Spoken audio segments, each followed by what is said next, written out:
Welcome, everybody. Welcome to the stream. I hope I got your pulse pumping, got the energy up. It's going to be a fiery stream today because we're talking about 3 books and we're talking about an exciting creator. Eric Ninaltowski is going to be on. Going to interview him. Of course, I'm mentioning Shadow Sentry in the review. Got a bunch of panelists here, guys. Yeah, you should see the stacked deck. I hope you're appropriately excited. That's right. My taste in music is fascinating, is it not? It's got to be weird going from like the backroom discussion where things are like kind of chill, and we're talking about nice weather and the environment, and I blast everybody. But since you guys are appropriately ready for a blast, let me get the panel on. We got to get moving fast times today on the review show. Patrick T says, "Wow, the music is great for my migraine." If you're not ready yet, if you're not feeling the pump, feeling the heat, let me bring on the one true Liam. Thank you for having me. I'm here. It is the one true Liam. Yeah. The one true Liam. How you guys doing? Not AI. Look. No. None of that. Cheap AI stuff. Only the real deal. Well-Red had some caffeine with his alcohol today. That's right. I had a few shooters, and the best shooter I've got is right here, Matthew Fowler. Shigama chat. How you guys doing tonight? Good to see you, Fowley. It's been a while. Yeah, man. Yeah. Got to talk about comic books and got to prod you to make more Tiger Blue. Jose's out there working hard, and we got the printing capabilities to do floppies whenever, so it's just kind of you gotta reboot or shift direction into smaller press stuff. So we'll see what we got. You gotta talk to him, Fowler. You gotta say, why did you block your boy Liam? Liam likes you. You've never had an argument with him. He blocked me. He broke my heart. I never blocked you, I promise. No, not you. Oh, Jose. I was like, what? Well, I've also got the most how great that guy is. Also got the most blocked man on YouTube or on X. My bad. Lost his channel. Right? Well, he's got an alt account. Unfortunately, he doesn't have his original back, but we hope he'll be free. Free Michael Bancroft. Welcome. Freedom! I've sent about 12 appeals so far. Not a single response yet, but we'll see. Man, it's a nightmare. And I went through the ombudsman. I went through the full legal channels. There's no way in Australia for any of us to contact anyone that's connected to Elon Musk. They were taking your premium money, weren't they? They still are. That is messed up. That's theft. That's theft. That's theft. Yeah. Yeah. But I think that it's the bigger crime is the fact they can shut down without appeal. I mean, you're a pretty milquetoast, dude, when it comes to I didn't think it was anything I said. It was just that I was for the crime of promoting people, you might be a robot, and therefore we're going to take your whole fucking account. And no matter how many times you say, "Hey, I'm real. I'm not one of the machines." Was it just because of all the Charlie Kirk stuff that was happening that week, or why? No. They were doing a bot sweep. They got rid of 500,000 accounts. All right. And the irony of it is, it's obviously a robot, an AI deciding who is a robot, and they decided that and it wasn't just me. It was thousands of other humans were also slaughtered in the Great Judgment Day of September 2025. I just wonder because, like, the last tweet I saw from you, I think was like, I have the same beliefs this guy was killed for, or something like that. And then it was no. The tons of people did that tweet too. I thought that as well, but then when I read through what the actual reasoning was, they're like, you basically accusing of spamming, which my interpretation is I just must have posted too many campaign links in too short a time. That's a weird thing to get penalized for. You'd think X would support that, and instead they're trying to, discourage it. It's not right. It's like he says, Judgment Day, man. We're putting robots in charge of fucking everything. Like, I don't know if you know this, Bancroft, right? But just this will affect you too. The Australia Post teamed up with Zonos. Did you get the notification of that? Yep. Well, I called up through Zonos to sort of get the sort of feel on them. They're all AI automated. You can't talk to a human being if you want to through Zonos. Oh, right. Well, so can someone confirm this is correct? I heard Liam is reviewing Shadow the Hedgehog on here. Fucking Not dick. exactly, guys. Not exactly. Shadow Sentry by Eric Nilawasti. Now you say it better. Shadow Sentry. There we go. by Eric Ninaltowski. Ninaltowski. And we're doing 3 books. Doing the Origin, book 1 and book 2. So yeah, a lot on the docket today, guys. We gotta hit him hard because we got Eric coming on a little bit later for an interview. So let's try to plow through it. So although I only read 1 book, I didn't read 3 books. I read I read Shadow Sentry book 1. So it's 58 pages. I read book 1 and the first 7 pages of book 2. Well, that book 1 contains the first 3 Shadow Sentry books, so that's like so that was it. Okay. Yeah, cool. All right. So everybody's ready. Origins, are we good on that? I guess we'll see when we get there. Yeah, I just read that book that was sent. So, yeah. Like I said, I think it's all compiled into that 1 book. All right. I'm happy to return to go over additional books if I drop the ball, but I've been pretty flat out. So yeah, no worries, guys. It's a lot, to do for a single review, but I wanted to give Eric the proper due because he's going to release a collected edition pretty soon. Oh, okay. Books. Yeah, so that's why I was trying to go through all of them. But if we can't, it's totally understandable. Let's do book 1. That's totally cool. So book 1 had an Indiegogo campaign. It fared fairly well. It had 546 backers, so 25K campaign. And I think it was a lot of Eric's own promotion that got him to this point. So I think you guys remember Eric, or when he was around, he was heavily involved in the drawn and quartered stuff. I got this sketchbook from him, and there's several drawn and quartered pieces and fan edition pieces. He's been doing all kinds of CG characters for a long time. Tin Soldier, stuff like that. Let's see if I can get. Oh, you'll make it big. Hang on. Yeah, like this kind of stuff. Showing up. Mm-hmm. But this sketchbook he put out had me really excited for this review. I was like, I'd seen him around on the drawn and quarters and fan editions. It's like he's got a Jim Lee kind of style, very fitting at 90s Wildstorm. If he was doing a Storm Watch or you know what, you were fucking on point. Wildstorm is. I was trying to put my finger on it. I'm like, this has a feeling of something that I know, but what is it? Wildstorm is very, very close. Early Wildstorm. It's got a lot of that 90s reference in it, definitely. Yeah, well, and it even references early Comicsgate and the Jawbreakers and one of the news seat panels in the background. It's like got what is his name? Silkworm and the other Jawbreakers on the TV screen. Oh, I must have missed that. It says Comicsgate on the rise, and then it's like Marvel Dying is on the bottom and stuff. So, I mean, he's been around, Wait, well, Red, did you actually read this book? Is that what I'm hearing? No, I did not. No. Yeah. What? What? I don't read the books. He doesn't read the books. He just facilitates and then asks us very generic questions. Exactly.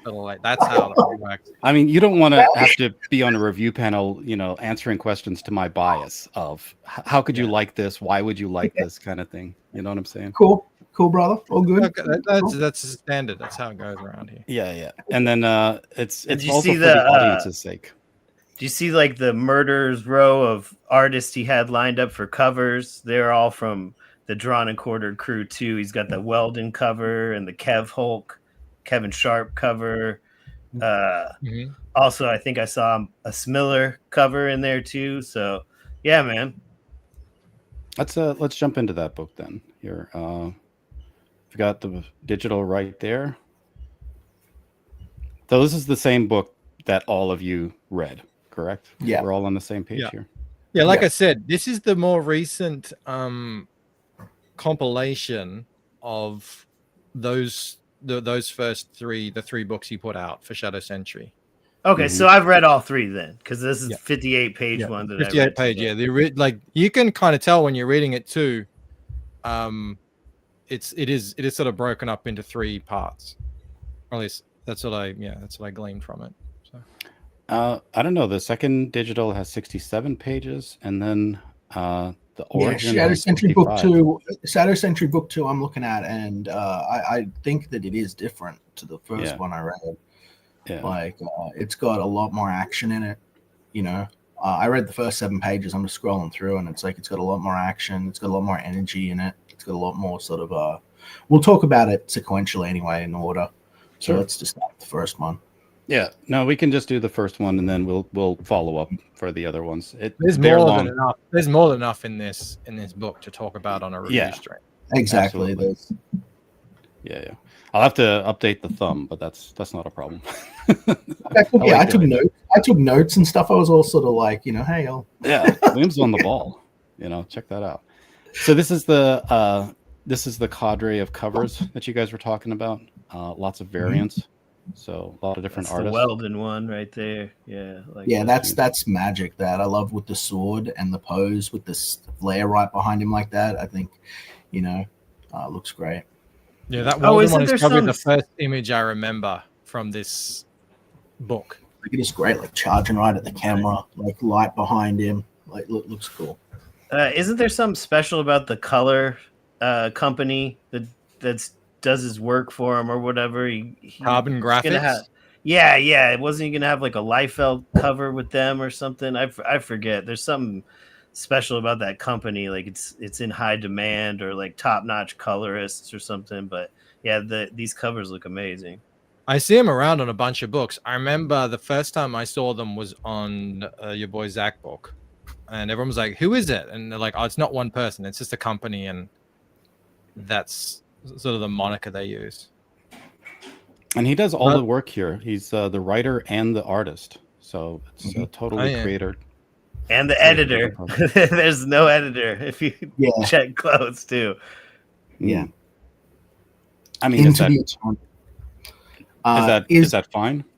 I'll get into it later. There's like lots of pacing issues and stuff, but I don't want to like shit on it yet. I want to talk about the art and that stuff first. I don't really want to delve into that. I thought I was going to I thought I was going to end up being the bad guy of the stream. So this is all right. I'm the bad guy. All right, if you guys want to make me the bad guy, I'll just spit it out real quick.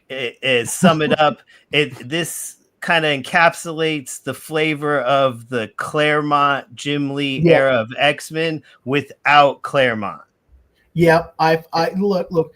This panel here, let me cook real quick for 1 second. This page here, like you can see all the empty space where the buildings and the moon and stuff are, where there would be walls of text from Claremont explaining like these two people's names and powers and where they're from and why they're running and what I'm saying? There's a lot of that void in this, of like.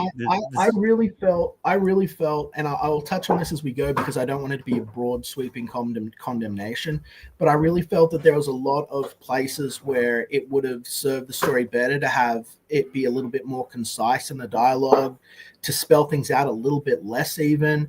And I felt that a lot of the time, as we go, and I'll point this out throughout the book, that these characters were talking about themselves like they were sort of they were sort of using exposition to the audience rather than their own internal flow that would sort of inform the audience about who they were. There's a lot of people and things telling the audience what they are rather than sort of leading the audience to that conclusion. You know what I mean? I guess I agree with that, and I'm gonna come out and say I didn't read any of the 90s Image or whatever it is. Like I didn't read the Wildstorm stuff. I didn't read all those team books that came out. So my thinking was, oh, this. I mean, I can tell Eric is very influenced by that time artistically, but I didn't know. Oh, is this how those books were written? Because that's a thing that happens a lot in this story where you just sort of even the characters will just describe kind of who they are, what they can do. They're sort of give a little backstory, which is good in terms of. Look, he's got good ideas in here. He's got good ideas in here, Mike. Like I wish, and I'm not saying this to be a narcissistic prick, but I wish that like I had have been able to just give this a weekend editorial pass, because he's got so much good stuff in here that I feel that with just a little bit of like, hey, did you look at this? What about this here? It would be like 5 times better, because the ideas are all there. The ideas are fucking solid, but the delivery of some of those ideas is a little bit on the nose. I felt bit ham-fisted. Yeah. So could one of you please provide a synopsis just to get us started? Mike, you've seen me ask this question before, so maybe you feel prepared to do that.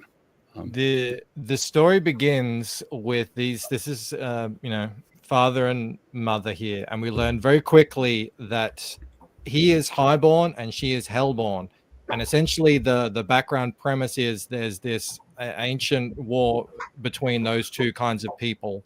And their baby is the first ever child born of that union. And we've got some hellborns here who essentially want to take the baby and use it in their war. The parents obviously want to protect it. And very quickly, a little fight ensues. And very quickly, the mother is able to hide the baby. And then we don't quite exactly know, the fate of the parents at the time, but the baby is hidden. And that's kind of the launch off of the story. All of these characters are either hellborn or highborn. Strong opening scene where the powers and abilities of the characters are very clear and easy to understand. Well executed in that regard. No notes. Well, good job. Mm-hmm. Well, so what differentiates a highborn and a hellborn? What is the distinction there? Well, like literally, I think they're born in hell. They're of hell. I mean, I don't quite know the ins and outs. Okay. So basically, as I understand it, and correct me if I'm wrong, and if you're watching in the chat, Eric, the highborn and the lowborn are the people that have died, and the highborn have gone to heaven and come back, and the lowborn are the people that have gone to hell. Yes. Yeah. Because when they come back from the dead, they have some sort of superpower. They have a shard. They have a shard of infinity brought from the infinite back to the finite, which is the source of their power. Whether it is infernal damnation or infernal salvation, within their spirit. Yeah, so it's that's very where much. From. Yeah, it's got the whole sort of underpinning the stories. It's the angels and demons sort of slant on it, and the boy that grows up and becomes the main character of the book. Is it Jason? Jason, yeah. He's the first ever that's both. So both sides, are kind of vying for him, and his is very unusual things. It's kind of like a chosen one trope sort of thing, and everyone's in a sort of state of confusion and all vying for him. Well, there's that's the flash forward too. Like the baby is hidden, and then you cut forward 22 years or something like that, and he's. I think it's 18 years. I think he's 18. 18 years. Yeah, he's in a detention center, and that's where it picks up. Yeah. Well, so do you get a lot of character development then, or is it mainly action driven? The entire story? I think that we should tackle that as we go through the beats of the story, honestly, rather than sort of because the book shifts. It shifts. So where would you begin? Let's get to the detention center. Like we said, let's get there. Let's talk about because this opening scene really just sort of establishes the what and a few of the key players. Shout out to the Dr. Claw corners here. Have a gold star, Eric. Have a gold star. Very super villain. Get you next time, Gadget. Yeah, I love it. Boom, close up on the fist. We don't see the villain, but we get his silhouette. We got the big, very well done. Very good. Very good. Yeah. So, and that establishes the conflict, I guess, and that villain, essentially. Yeah, this is the big bad, Lord something. I'm terrible with names. Lord not Mumra.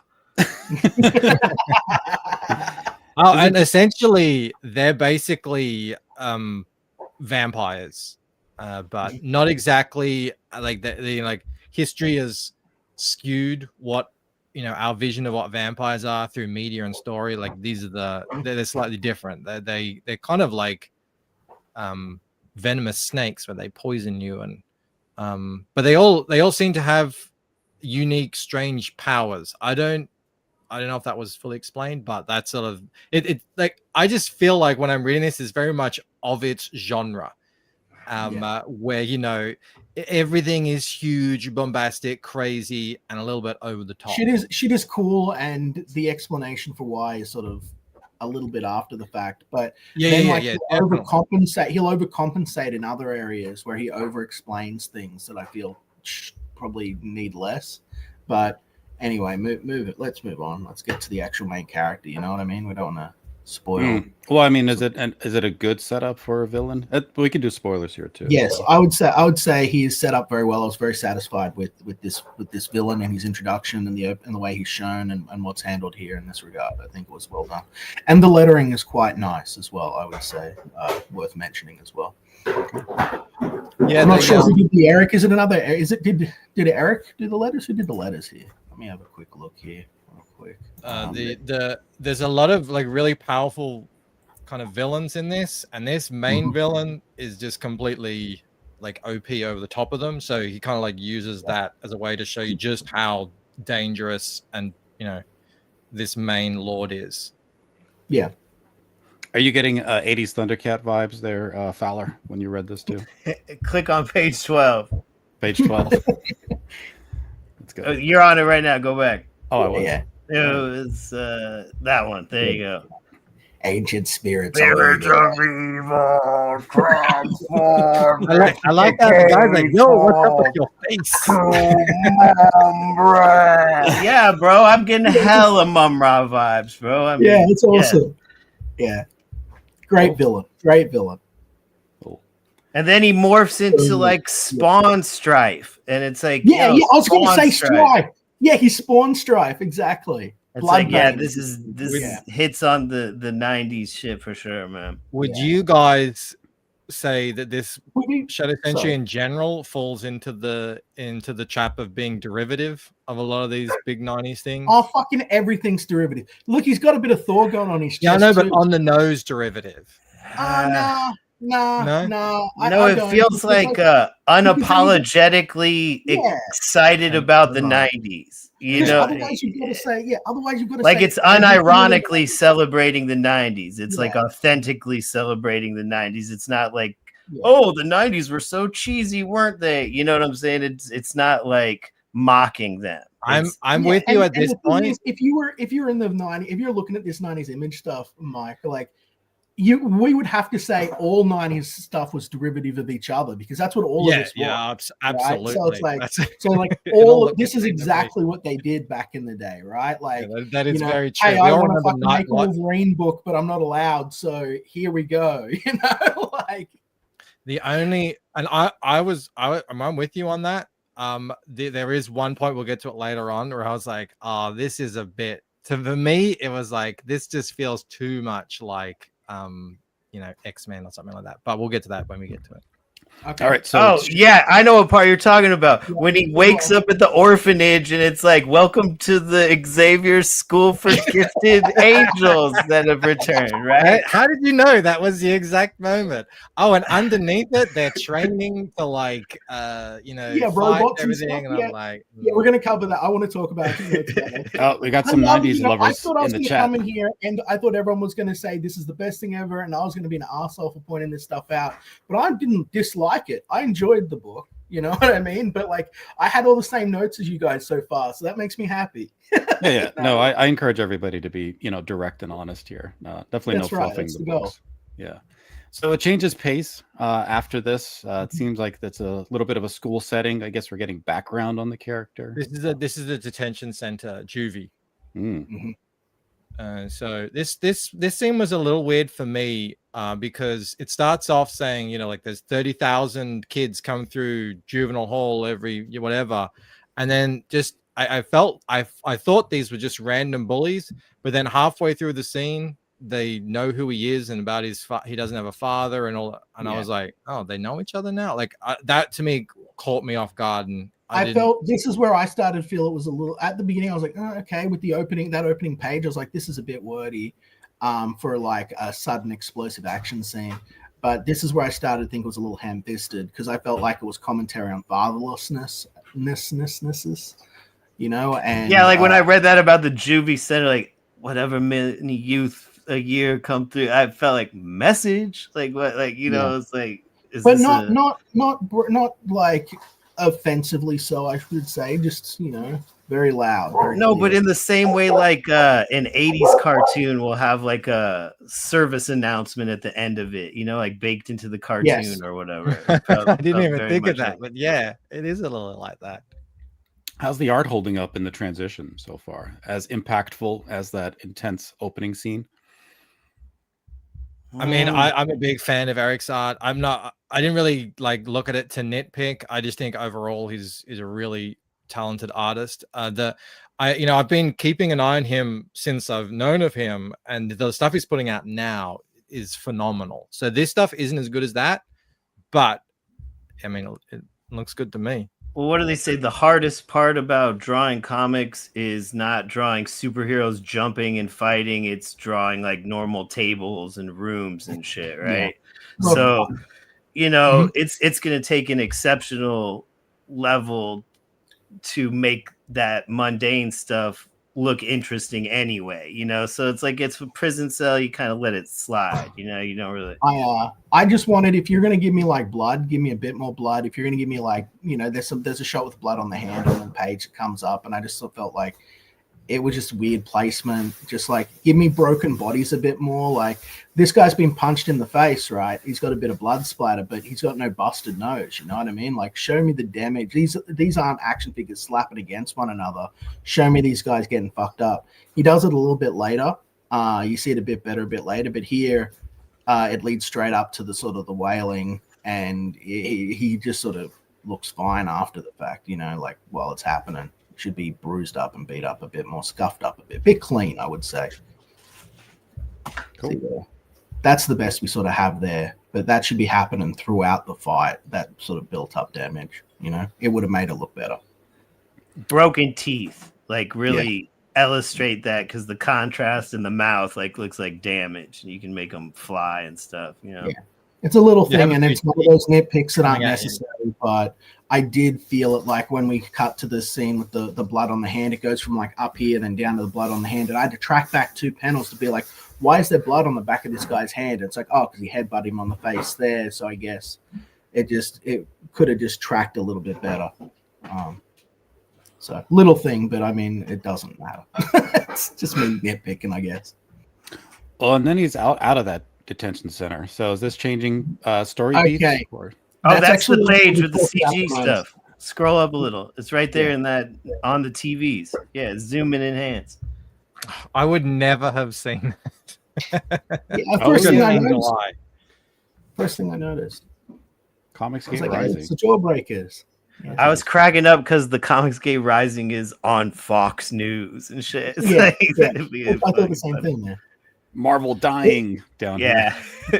This is where I wish he did things differently. Like this is the biggest part of the whole book. Actually, the page just before this where he's escaping, right? Like he's talking about like how they can't keep him and stuff like that. The way this is done is solid concepts, especially for someone who's fated to escape hell and return. But it's too on the nose. This should be spoken about someone who's like, this should be him to be like, they can't keep me here. They haven't been able to keep me in foster care. They haven't been able to keep me in this. I'm not going to stay in somewhere like this, you know, and show us him able to get out, you know, like show us this. This is telling. I did notice that. It's just sort of even throughout the whole scene, it's a sort of like and it really does feel like, okay, we're going to tell the audience now. We're speaking directly to you about this who character. he is. Yeah. Sort of like a character description that you might get in a wiki page, as opposed to an in-story. Like you could be a lot more poetic. You could be a lot more angry. You could use a lot more metaphor. In the situation, you could sort of capture the sense of the feeling of being trapped. And I know, like, I've been in, like, I know that I'm an outlier here, but I've been in situations like this in my life. I grew up through foster care. I've had a life very sort of similar with stuff like this with Judy and shit. And I know what it's like to feel boxed in and sort of caged and wanting to just get away and run away from all of this shit. And the biggest sort of glaring issue that I sort of encountered in the entire book was this dialogue flow here. And without going too much into the spoilers, in the subsequent pages where he commits suicide, because fundamentally, even though I know you're trying to show him as a flawed character, you just showed him as someone who's trying to run away from his fate. He has a bunch of conflicting self-exploration. Like, you know, this is someone who should have a defiant nature, like me. They should be, you know, resistant to authority, obviously, angry about the state of the circumstance they found themselves throughout their youth and their upbringing, feel like the whole world is against them, basically. He should be out there, and instead of taking it straight to like suicide while he's questioning where he comes from and all of this other stuff, it felt really jarring. But most importantly of all, Eric, the thing that I would want you to hear is this guy's meant to be one of your heroes, even though he's straddling the sign of the fence, right? And you have suicide being glorified. Even if you didn't intend it to be that way, he needed to die to get to I understand. But him killing himself and being potentially some kid's favorite superhero is a big red flag. Because before you go on, Liam, I didn't even interpret this as suicide. I interpreted him as him slipping. He just fell off the bridge while standing there. I really thought he threw himself off the bridge and died. Like, what did he? Like, he gets up there in like a moment of, like, who am I? Thought he slipped on Sweet. Oh, he slipped. That's my bad. Yeah, I thought, man. As Liam's talking about this guy's struggle, I'm like, dude, am I crazy? I thought he slipped off the building. That's on me. I fully apologize. I misinterpreted this. So he's not suicidal. He's just extremely clumsy. No, it's stated in the dialogue that he's not suicidal. He's like, I never wanted to hurt myself, or whatever. Yeah, that's what I thought. That's what I thought. Then I thought it was like, what is this? Just it's too much. And he goes, I just misinterpreted that. I apologize, Eric. Sincere apologies. I misinterpreted that. Because that was a thing that really jarred with me. I went, wait a minute. Fair enough. Yeah. If you had thought that, I can see that would be jarring. And I'm not sure he's dead. Is he dead here? Yeah, he's dead. He's dead. He does die, but his father is basically indestructible. So and like to be hellborn or highborn, you have to go to either heaven or hell and come back. So that's essentially what happens.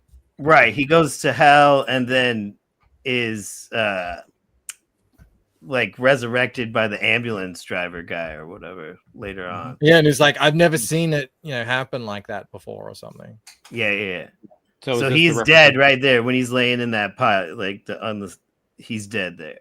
And this is the representation of hell. This is like Satan or something. No, this cuts scene to the heaven B plot or whatever. It cuts back to their base, and they're talking about what's transpired and stuff. Yeah, this is like the Metatron figure that's sort of leading these guys, basically telling them what's going on.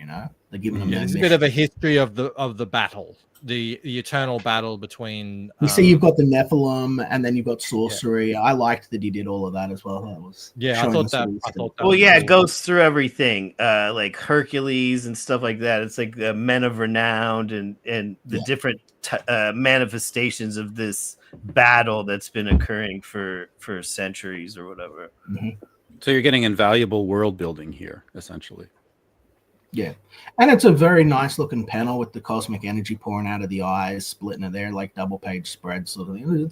It's nice all around. I would say that was a big old pat on the back. That's good work. Cool. All right, let's get to hell.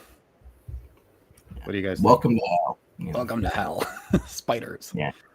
Well, that's what they say. They say, welcome to your new home. I think that's one of those things. They should have said, welcome to hell. Boom. Just fucking slap in the face, you know? Like, yeah. Here he is. I don't know. I mean, you go for a swim in that lovely warm lake.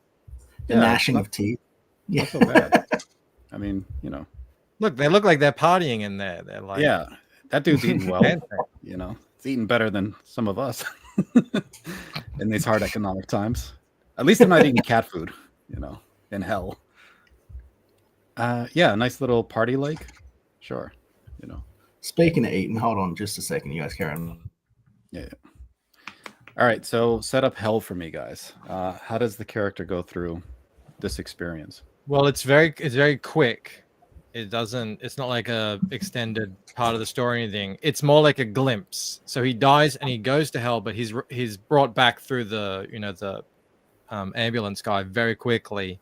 But he gets enough time to be in hell, get tagged by the demon. Yeah, this parasite thing on the ground here in the third panel, like, is not just trying to grab him. If later in the book you see it's like implanted a creature in his ankle. Mm-hmm. Yeah. Is this where some of the questions about pacing come in? Is he spending an appropriate amount of time for each of these shifts in scenes, or do you feel like he's moving too quickly through them? Oh no, the questions for pacing come in where in like about 5 minutes to dump an entire X-Men team worth of people right on top of you after you just kind of barely digest all this Spawn dynamic that's going on with the first third of the book or whatever. Yeah. I was finding that stuff far less interesting, and I was wondering if that was a story issue or it was just my personal taste. It's the team book issue I've been telling people about since day dot of fucking Comicsgate. He would get a better story out of just sticking with just following Jason. You know what I mean? I was waiting for this when I knew that Liam was going to be the reviewer. I was like, I'm going to get the team book speech from 2018 or whatever. But, you know, for those who don't remember, Liam was avidly against anybody doing a team book. Like anybody who tried to do an X-Men thing or whatever, he would just go on about why it's not supposed to be done, why it's structurally flawed, how you can't, you know, I'll let him go. But man, I was wondering if we get this. But that's basically it. You know, I mean, like, look at how we were enjoying the journey with Jason. You know what I mean? Like, whether or not it was the strongest part of the book, we've got his birth. It's his story, right? Like, it's his story. So it's like we get to see him into hell, and then we get just overwhelmed with all of this other stuff, and it takes you out of the story. You know what I mean? It takes you away from where you are emotionally invested in the core of what's going on. And it's not that these characters are bad. The dude, I forget his fucking name, but is it Gannon? Is that him there? The guy with the like danger explosive shit on his shirt? I love that, by the way. That's fucking one of my favorite characters that I've seen in any just danger high explosives printed on his fucking shirt. That's cool as shit. I love it. I liked how they were saying, we're going to be around civilians, so we got to go incognito. I'm like, have you seen how this guy's dressed? And this guy's like 10 foot tall and 8 foot wide. I don't know how that's going to fit in, but you did a good job. But cool pictures. A trench coat, you know, will do. And good robots. Definitely Gambit energy for sure. Yeah. I just love the danger high explosives on his fucking shirt. So cool. So I guess what we're talking about, well read, is that we've gone from this story, which I was into. I'm I was liking the way, you know, it's being written, and I was into it and everything. And now we're in the danger room with a team we don't really know. Well, Gannon's the dialogue, like he's the inner monologue of Gannon is where we're at now when this comes in. And it's just a huge information dump. Like, look at all the, like, this book is very text heavy. I'm very pro reading comics. You know, a lot of people like, oh, they should be picture books. No, I think that reading is good, but I would say this is a bit heavy handed. Like, just a little bit too much dialogue, a little too much writing. Sort of takes away from it, especially during your action sequences where the reader's meant to be like, oh, that's cool. And it's taking away from Eric's work where, like, these are some really cool looking robots. This is some really cool looking action. and you really want to focus on that rather than all of these text bubbles and balloons that are everywhere, you know? So. Yeah, and it seems like it's really shifted, tones and focus. That's what you were saying, Mike, essentially. I mean, my brain melted at this part. I'm like, wait, what are these robots? Like, what? You know what I'm saying? Like, I had to kind of try to make this jive with the Spawn shit that I was just into, and it was very jarring, I guess is the way I would describe it. And it like kind of bounced me out of it completely. Imagine if we didn't get any of this and we were introduced to the characters from outsiders, a little bit like the like Jubilee meeting the X-Men in the early animated, 98 X-Men cartoon, where they come in and she doesn't know who they are. Yeah. We don't get the exposition done. We don't get anything. And then he's got to pick a side, especially given his like straddling of the fence sort of, like situation. He could have these guys come at him from either side, and we could be sort of rooting for him a bit to pick the right one. Like, this is how you sort of hook in your readers. Well, and that's how it ends. We get that Pride of the X-Men moment, like at the end when he joins the orphanage or whatever, right? Yeah, but we've seen all of these guys leading up to it, so we know who all these guys are. We know, everything. Anyway, I'm shutting up. Well, I mean, is this appropriately, though, derivative, considering it is an homage to the 90s, where suddenly you get an introduction of action cool, tactical characters, action figure style? Well, that's what the beginning of the book's for, and we have the baby drop-off scene for that, you know what I mean? And admittedly, it's the villains, but like that's where you'd normally do that rather than like halfway through the book after we've sort of followed a character sort of development and thread, and we're sort of on board with one guy, you know what I mean? No, what you get is the baby drop-off to the action team. You have an ex-member of the action team show up at their doorstep with a baby. Because now it's their team member's kid, and they're forced to protect it, no questions asked, because it's like a family member, right? And then you're in it from jump or whatever. But I mean, it's whatever. When you get creators reviewing this stuff, it's all woulda, coulda, anyway. Look, I think that the Juvie angle was good. I think that it's good to have like, this is a troubled guy. If you are trying to tell the kind of story where it is about a balance walking the road between heaven and hell, if that's really where he's going with this. But it might not be. That might not be really the focus. That might be a subplot. The focus might be more on these guys. I don't know. I only read the first book. So yeah, I think I agree with Liam here. There's a lot of fertile ground here for introducing the team organically and slowly through Jason's perspective, where he has to make his choice. And that's important. Like, he decides what kind of person he wants to be. Does he want to go with the bad guys who are like, maybe they have a lot of cool material stuff or whatever because they're, crime, whatever.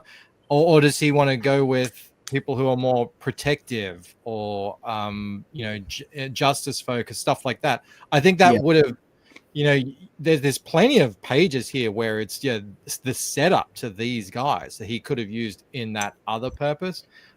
Especially since the bad guys could offer him worldly things that he hasn't had growing up since having to live on the fringes or do it hard.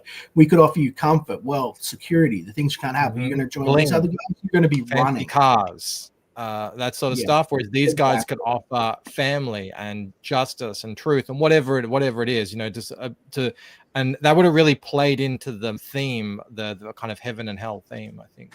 And you can play up the morally gray lines where the bad guys are like, we don't judge you. You can look at how terrible we are. We don't give a shit. These guys, you've got to be goody good. You'll never be as pure or clean as them. So you're always going to be an outsider. With us, we just don't give a fuck, right? Because you remember, you're half hellborn. So to them, they're going to just see you as a demon, no matter how, no matter what you do. You'll never be clean enough. Exactly. And it's like, there's so much you can do with what he's got here. He has such a fucking solid idea as a premise. You know what I mean? But it's just, like he takes a lot of time to explain things. Like, for instance, here we've got this excellent shot where he's like cutting through and he's like, I've trained to be a leader my whole time, but I'm questioning myself and I didn't use this part. I didn't use that. Don't do that. Just draw a fucking awesome picture and then have a panel later where, one of his team members is going like, you did good out there. And he's like, I don't know. I was questioning myself the whole time. Like, should have I done this? Should have I done that? And they're like, you did fine. Or, like, whatever. Don't do it in the middle of the fucking awesome epic Eric art, like too much. Especially since see how it's right over the top of this action. You know what I mean? Like, just, I don't know. That would be my opinion. Well, so we get back to Jason's story, though, right? After the team is introduced. This is still Jason is the MacGuffin at this point, essentially now for these two teams. The bad guys want him because they're always looking for new souls in their army, and the good guys essentially have been tasked by the noble guy to. And it's his son. They don't know it's his son, but they're essentially going to grab him and save him from them. Yeah. Well, it's a way to get back. He's still involved, but it's just not. He's not as involved. He's not the focus of it at the moment. Right. It gets back to that story of the conflict between the Highborn and the Hellborn. So. Yeah. Well, I mean, even at this point, that we've got Highborn soldiers, I guess, and Hellborn soldiers. So they're attacking who they think they were guards who were going to take them back to juvie, but they weren't actually guards at all. They were just Hellborn in disguise. They're like demons. Like they look human to everyone, but they have this like kind of transparent demon overlay that kind of is signaling to us, the reader, that they actually look like that. Mm-hmm. But you see them in the front of the car when they're taking him back to jail or whatever. Mm. And this guy's the guy that failed to catch his parents back in the day, and he was punished and then replaced. So he's kind of got a chip on his shoulder, He's he reminds me of Sinister. He reminds me of Sinister for some reason. Like Sinister from X-Men. I thought as well he looked like a few characters I've seen before. But I was saying, like, I wonder what you guys think of this dynamic between the two sort of second in commands now, which I think is interesting. They do look alike, though. I thought there's one scene where they're basically staring at each other, and apart from are they brother and sister or something? Because no, I mean not the chick, this guy and the other guy that was at the very start, during the no, I never drew a parallel between those two, but I did. Marcion or something, I think the first guy's called. I just thought it was, I thought it was a pretty cool little dynamic to add into the mix where there's two kind of second in commands vying for, approval. Oh, definitely. And if you're going to do like the politics of Hell's Army, then there always has to be that power struggle. Yeah. Story. Yeah. Just it adds. I thought it added a lot of depth. It also gives it gives the readers someone to sort of vie for among the bad guys. Yeah. Whose side are you going to be on? Or do you like Starscream? You know what I mean? Like what sort of Well, and this guy gets a lot of pages at the beginning. Like he walks all the way down to hell. He's got tons of lines of dialogue with sassy. Yeah. That's what I mean. He's got lines. Got personality. So he must be something they're gonna do, going forward or whatever, because there's a lot of pages dedicated to him. Well, in a book with 40 different characters, this character gets a lot of screen time. Yeah. With all of these like other storylines, like, do you get enough of a central arc to really carry you through the entire read, or are you just reading a bunch of other, aspects of the world? A lot of side characters, a lot of world setting. Yeah, I think there is. I mean, I felt like there was good actions, consequences, and then fallout, and things connecting like that across the story, compared to a lot of other books I've read recently, where it very, very much just feels like I'm getting thrown stuff, and then there's more stuff, and then there's more stuff, and it's not really connected. I feel like this was well connected altogether. I think more than anything, it was just what we were talking about earlier with it jumping between Jason's main story and the two teams, and how that. I mean, on top of that team stuff, if like for example, so there's specifics, so it's not just broad criticism without action, actionability. Like we didn't need them to explain what the fuck the drones they were fighting were. It was obvious these were training drones. They could have just said training drones. We didn't need like an abbreviation with an asterisk and then that's this over here.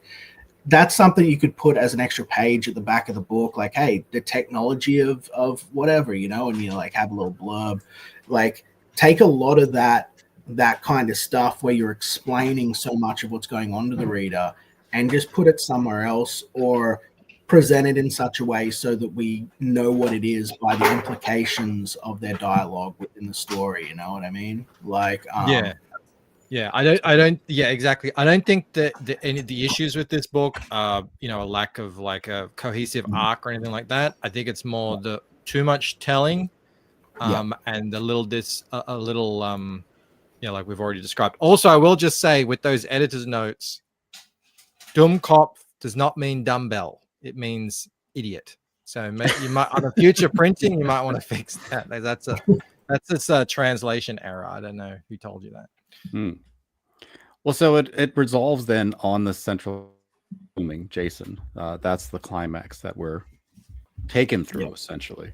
Well, that's why I felt this is the moment. Story, but he wakes up at Xavier, you know, school for gifted children. This is where I was like, I'm on board. I'm enjoying the story. I think, like Liam said, it's a really cool premise. I love Nephilim stuff and, you know, this sort of ancient biblical war stuff. I think it's a great premise for a story. But I was sort of feeling, okay, this is really a big homage to all this 90s stuff. But this part here, I was like, yeah, this is a little too much for me. He's basically, you know, one of these guys could be Cyclops on the left, and you've got Colossus on the right, like or Beast. You know what I mean? You like, know? Yeah, that's what I thought. I thought, oh, it's Beast. You know? Same, exactly. So I was like, you know, that you could. I guess it's a great idea. The Xavier School is that's, you know, we love that. It's got the danger room. It's got all the facility underneath, and they fly out in their jet through it. Like, we love it, but what's the better story? What's the better story? X-Men Light, or the perfect execution of this awesome concept that he has? You know, because he's got a lot of this stuff that we see in the indies doesn't have a fucking really good core. Doesn't have a really good concept or story behind it. Dude's got it, but it's just, you know, like, I feel that it was a stumbling, as we mentioned earlier. Like, this should be a choice story. This should be like focused on it. Now he's getting brought straight into like this clean utopian good guy world, and I'm just kind of like, you're very right now, and especially because you've got the heaven versus hell. Exactly. With X-Men, it's a genetic factor, so there is no morality at all as a factor. As soon as you say heaven or hell, good and evil comes into the equation, and now you've got a story about good and evil, regardless of whether you want it to be or not. So, and you know, what's the choice here? The choice is you can either go with these guys who kidnapped you and said they're going to do whatever they want with you, and they're running around killing people, or you can go to this really cool, nice place where everyone seems really well taken care of, and they really, you know, supportive of you. And I mean, there's no choice here. Of course, you're going to go there. You know what? Exactly. Oh, it also even if that's how it is, you've got to like present the perfect place so it's not exactly like that. So there is that quandary and that choice, you know, like we don't have to, but we shouldn't be talking about what ifs, I suppose. But that's my take. Yeah, I know. I think it's perfectly fine in a review to say, I wish that element had been here in this part of the story, because it would have really elevated this moment. Because I see so much potential. I see so much potential within his work. You know what I mean? And it's just, I want to see it realized. That's it. Yeah, I really like the character. I'm fully sympathetic towards him. I want him to. I'm really interested. I'm waiting for his reunion with his father. I think his mother's dead, but I don't know if that's confirmed.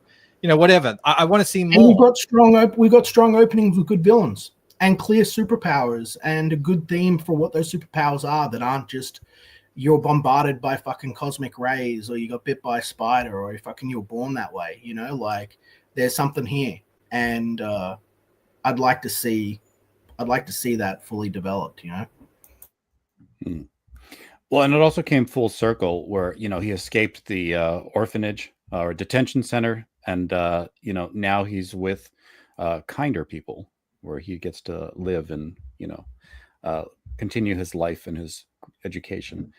This closing panel, let me find it real quick. The last Next scene page. here. Yep. So does this set up a little bit of tension for future issues? Yeah, this is your standard final page where now the story will continue, and just when you thought I think it's still part of the whole arc is all closed up, but now this is what could happen in the future. I like this sort of stuff where it's not cliffhanger, it's just he's still in danger, very much so give me an extra page where a bunch of evil motherfuckers show up and beat the shit out of him, and then these two guys show up and chase him off and are like, hey, come with us. You know what I mean? And then we later find out that those motherfuckers worked for him. There's got to be some this is anger and aggression straight away. There's this is just going to lead into conflict with the other guys, presumably next issue. So I don't know. I'm going to shut up. Val, I like her teleportation katana that cuts the fabric of whatever and they teleport through. That was pretty cool. Yeah, it's cool. All right. Final thoughts, guys. What do you think? Matthew Fowler, you go. I'll check out that other issue that's in the folder, I guess, and give it a read through. It's tough because the world isn't really lacking in Jim Lee right now. You know what I'm saying? If I want Jim Lee, I just will go to the comic book store and buy Hush that's out now. And, he's currently drawing. It's like there's not been a void of Jim Lee or this great absence of Jim Lee that this would fill. You know what I'm saying? It's almost unnecessary. It's like I just would read Jim Lee. But that's just because all it's showing. I would grab it because it was Jim Lee-ish or whatever. It's just, I don't know. I think it's got too much to compete with in modern comic books. I've got Battle Beast on my desk and Absolute Batman. Yeah. It's it's regular comics are hot right now. So there's not really anything that this is doing better or even as good as just the regular shit I'm grabbing on Wednesday now. In 2018, different story. If I was going to get Gay Iceman and Squirrel Girl and America Chavez or what the fuck ever was at the comic book store and this was on the shelf, it would look like a glass of water in a desert, but in today, 2025, it's just a rusty glass of water next to a Voss or or an Avion or something. It just doesn't compete with the market of today. I feel like I would have liked this a lot better a few years ago. That's all. Cool. All right. We'll go to Michael while Liam is occupied. Getting the lick down. Yeah. Yeah, I don't read these types of books. I'm not really, I never read them when I was a kid. And so I don't have any nostalgia for any of this sort of stuff. I will say I am a big fan of your kind of urban fantasy, young adult, struggling and with new powers and all that sort of stuff. So I really, really did like the Jason story. I love the heaven and hell element to it, the historical element to it, but I am just not interested in the team stuff. So that's purely just a personal thing. That's my taste. I think on its own, I think it was well handled. It just felt a little bit out of place for me. I do love Eric's art, especially where I know what it looks like now. Some of this stuff is 5 years old at this point, so I will continue the story and I look forward to seeing it. I think especially the character designs, in terms of what you find out there in indie superhero stuff, is pretty excellent. So yeah, that's cool. my take. Liam, final thoughts. Okay, first impression, the sword at the first cover, fucking cool. Art, cool. We can all agree on that, right? Art is great. I think that from reading this, Eric has a great fucking story inside him. Is this it? I don't think it is. That fucking said, sorry for swearing, strong concepts all the way through it, right? Solid concepts all the way through it. Delivery needs a little bit of work. Sometimes you can say a lot more with a lot less. And my final criticism would be it's very safe. You know, it's very safe. And I want a little bit more from you, Eric. If you could just give me a little bit more darkness, a little bit more edge, a little bit more violence, a little bit more impact, just a bit, you know. You don't have to glorify it, but that would be great. And I'd love to talk about the next book. I've had a great time talking about this, and that's one of the best things about comic books. So you've created a great point for conversation, and you've got great ideas in there. You know, just you got to editorial would like really help. Like I said, a weekend I would have just gone over and gone boom, boom, boom, and you could have like. And I'm not saying that to get work. It just that's what it needed. You know, it really did. And I read a lot of books like this in the 90s, and I think that Fowler really just nailed it on the head. Competitive-wise, I don't think it can compete with stuff out there at the moment like Battle Beast. That'd be a good place for you to look. Look at Kirkman's stuff. If you could just give me 25% more Kirkman in what you're doing, I think you'd be huge. But you're not there yet. That would be my humble opinion, but what do I know? Cool. There you go. All right. Thank you, Liam. So with that, let's bring on the creator, Eric Ninaltowski. Welcome. What's up, guys? Thanks for having me. What's What's going up, on? Eric? Whoa. Thank you. What up? Hey, how's it going, man? Good to see you guys. Good to see you. I hope nothing So- I said made me sound too much like an asshole.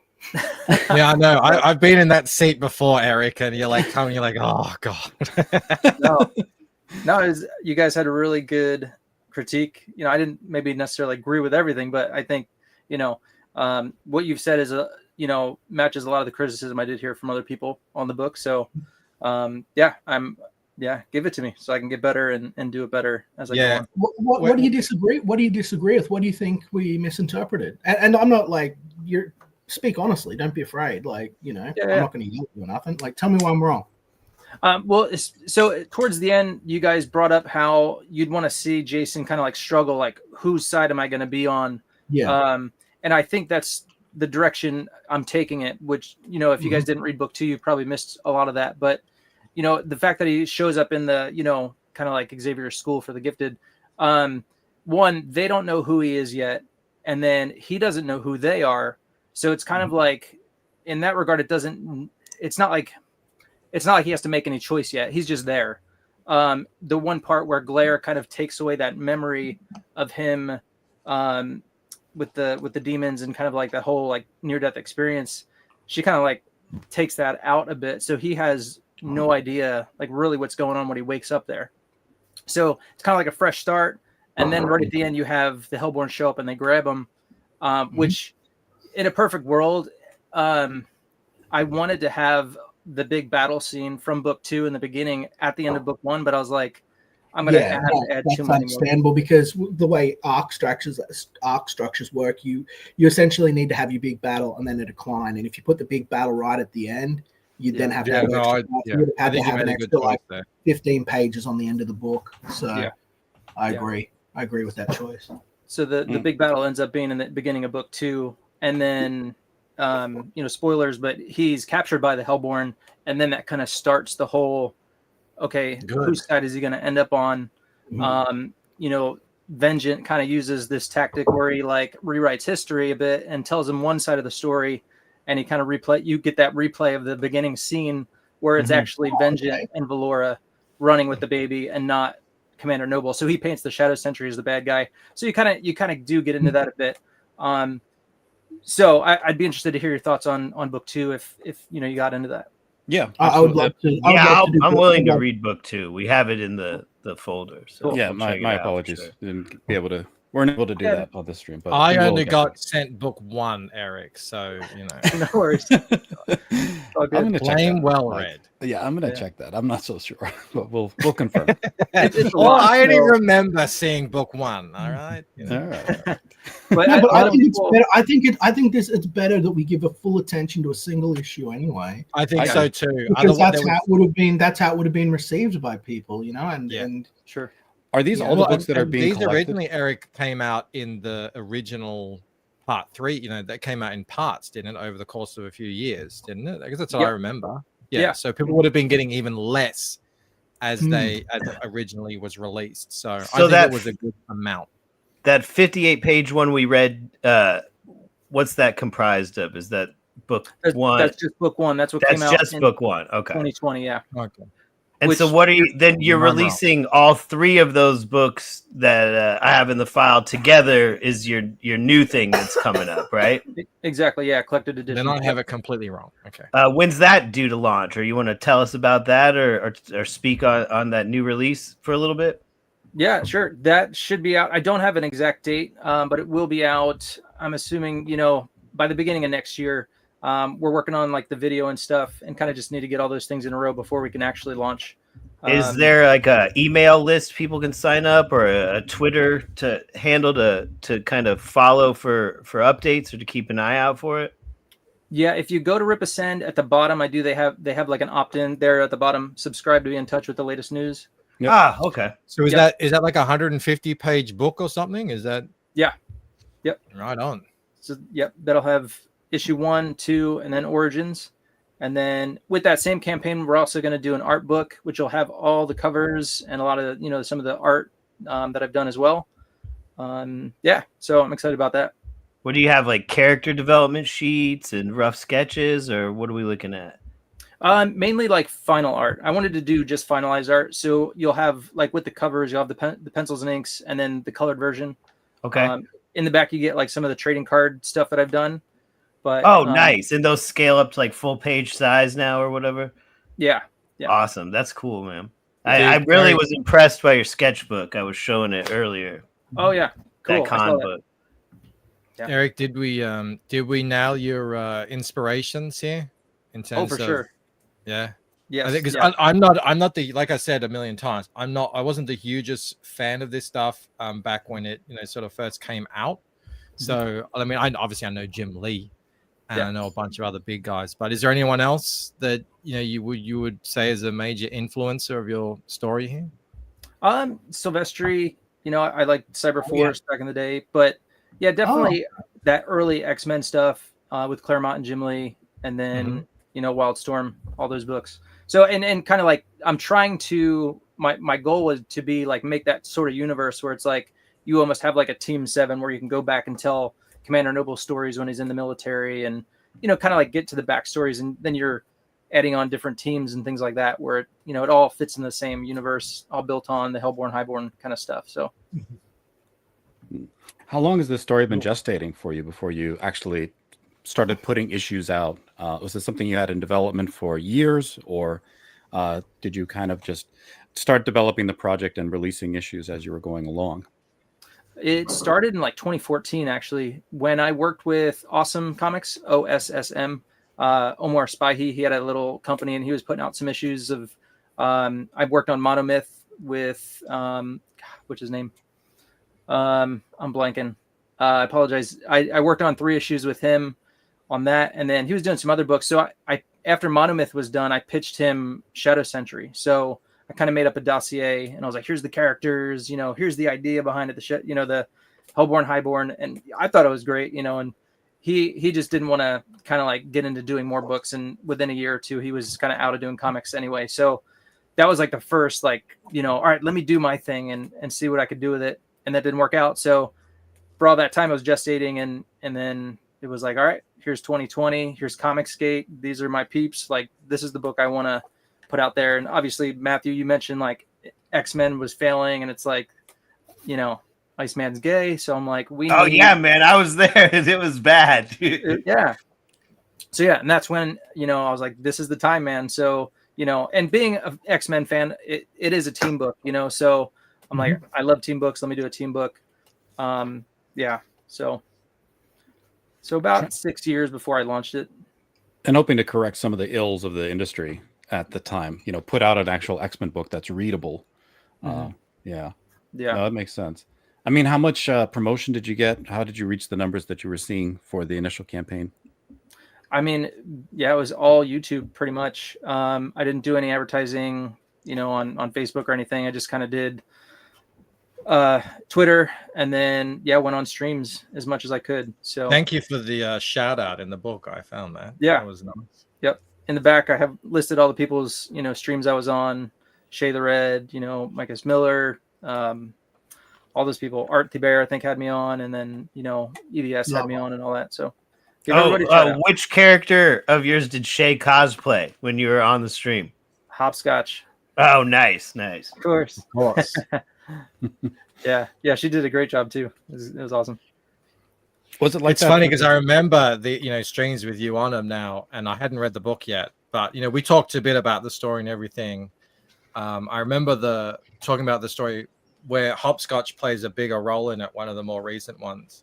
Yeah, I'm really looking forward to that now. I thought she was a cool character. She was kind of in the background of this first book, but I could tell there's personality there. She's a little bit sassy. Yeah. Yeah. And so after book 2, I kind of wanted to slow it down because, like you guys mentioned, there's so many characters, and it's like, how do you get to all of them? How do you get the character development you want? So I was like, all right, I'm going to do an origins book, and I'm going to have 2 characters featured. So I'm like, obviously Hopscotch and then Commander Noble. So I tapped Mark Polton to help me out with that. He's got that kind of 90s flair that I have and I like. Yeah. So we came up with a cool story for her. So yeah. And were you finding a lot of like return readership for the follow-up campaigns, or did you have to go through the promotional grind there as well? I still promoted, but I do feel like a lot of them were return readers. Mm-hmm. And I got a lot of, people writing after they read the book saying they really enjoyed it. And, it was kind of like that breath of fresh air that they were looking for. So that was cool. And so all 3 books, I think, did around the same, like that kind of 25,000 mark. So nice. Can I ask about some story stuff, since I was mistaken on things, and you can just clear it up directly? Okay, cool. So I thought when I went through it, I read it last night and then I read it again this morning, and I thought that he was sort of that he essentially had killed himself, that he was all bold-faced and bravado and then just threw himself off a fucking bridge. Now, we pointed out today live on stream to humiliate me in front of her, but rightfully so, that he slipped, that his death was actually an accident. Now, accidents are the purview of God, generally speaking, in the universe, right? Yeah. So is that what you were saying with that? Or because my first instinct in comic books would have been to have him shivved or shot in an alley or something like that, but you had him die by an accident. So what's up with that? Yeah, I kind of wanted to play that kind of like providential, like, oops, kind of thing where it's like he wasn't trying to, but he slips and, it's like, there he goes. So, and that's kind of like the catalyst that puts him on the map for Hell. And then also consequently the Highborn as well, because if you remember Audible, she kind of gets this glimpse of the demon, and then she, Jason kind of like comes to her and she's like, okay, we got to go rescue this kid. So Audible is a good name for a character, by the way. That's another gold star. So go on. Awesome. Yeah. So it was just one of those things, like, in the background, like the providence of God is working, and you may not figure out everything that's going on until, the end of the book, but, heaven and hell are working. So that was kind of like what I was trying to accomplish there. Cool. And I apologize for being mistaken. No, it's all good. I was listening and I'm like, but he slipped. And then we were both listening, and I'm glad you guys caught it. Because that was the most jarring thing for me, and that was clearly an issue with me as a reader as I went through. But I was like, what? I couldn't track it. You know what I mean? Yeah. So I apologize. No, that would be weird. Yeah. Because the dialogue didn't work. I was like, this doesn't make sense. Yeah, no worries. Well, hang on. Speaking of clarifications, was I wrong in my interpretation in the juvenile hall that I know I got the feeling that those bullies were just random bullies that he didn't know, but they clearly did because they knew he didn't have a father. And I don't know. That was the one part of the whole book where I just was like, that didn't really track for me. So clearly they did know him. Obviously. And in my mind, so I'm from New Jersey. We had a lot of crazy kids, a lot of like punk kids, and they were in and out of juvenile hall. So to me, everyone knows each other. Yeah, they're going to school together. They kind of run in the same circles almost. Like they know this kid's selling pot on the side, and he got he got in trouble, kind of deal. So that's what I was thinking because that fit. Like I felt like I thought putting him in juvenile hall was cool. It was good thinking. Puts him on the fringes, makes him interesting, gives him a place to escape from. It was good. It was good. Whereabouts in Jersey are you from? Hamilton Township. It's right outside of Trenton, the capital. Okay. Yeah. No, cool. Trenton's pretty heavy. Is it? I mean, are you there right now? Because I think they're having elections, and it's been pretty intense lately. No, so I'm in California now. Oh. I got out back in 2005. I escaped. Yeah. Don't people from Jersey have a really strong accent, or am I wrong? They can. Northern Jersey near Newark, definitely. Closer you get to New York, yeah. There's a few words I say that are weird, but otherwise, no one says. Everybody says I don't have an accent, so yeah. Well, now you got a Californian accent, so yeah. What's up? Did anything that we say tonight at all help you or give you any sort of insight into your own story or anything in that regard, or were we just annoying bitches? No, it was very good, and so that's what I struggle with the most. And like you said, probably a good editor would have helped kind of wrinkle out some of those things. Yeah, I saw you say in the chat Christina Lynn was an editor, and I always think of Christina as a proofreader because she was my proof editor for my first comic book back in 2019, and she's really cool. And I didn't, know how much you were saying she did in the editing process or whatever. Yeah, and to her credit, I didn't bring her in to like dissect the beats of the story and kind of get in deep. Right. It was more like a proofreader, take out punctuation, that was stupid and whatever. Yeah, so she wasn't editing the whole book overall and like all those things. So yeah. You're still a Christian, right, man? I am still a Christian. I'm going to say this as a Christian brother, and you can think that I'm full of bullshit or whatever, but I'm meaning it from the fucking heart here. Please, please, please, before you reprint this thing through Rippaverse, please have another pass at the dialogue, because you're going to get crucified by folks, right? Because of the target on Rippaverse, and I don't want that to happen. You've got a good idea here. Don't just reprint what you've got. Spend some bit of time on it, all right? Okay. Like, that's not a threat. That's not me being an asshole. Yeah. I don't, I just, all right. Honestly, it was kind of, it's already like, the file's already being sent, to print and things like that. So it's kind of that's not going to happen, unfortunately. And that was a decision I made too, because I'm like, am I going to retcon the whole thing? And are these people going to get something different than everybody else did, when I first published it? So yeah, it was kind of like one of those things like, because I was like, oh, should I add more pages? Should I, develop things more and things like that? And we just decided, let's just do it as we did it and not kind of, fiddle with anything. I didn't want like the George Lucas thing where each, publication changes something and you're getting different things. That's fair enough. That's fair enough, man. That's fair enough. I'm not trying to be an asshole. I just, I know that there's chinks in it that we saw that I know that people that are less generous are going to be pretty heavy on because of your association with Rippaverse now. So that's all. Yeah. So what are you working on now? Like if this is reprints that's coming out, what's on your desk? Like any previews or anything you can share?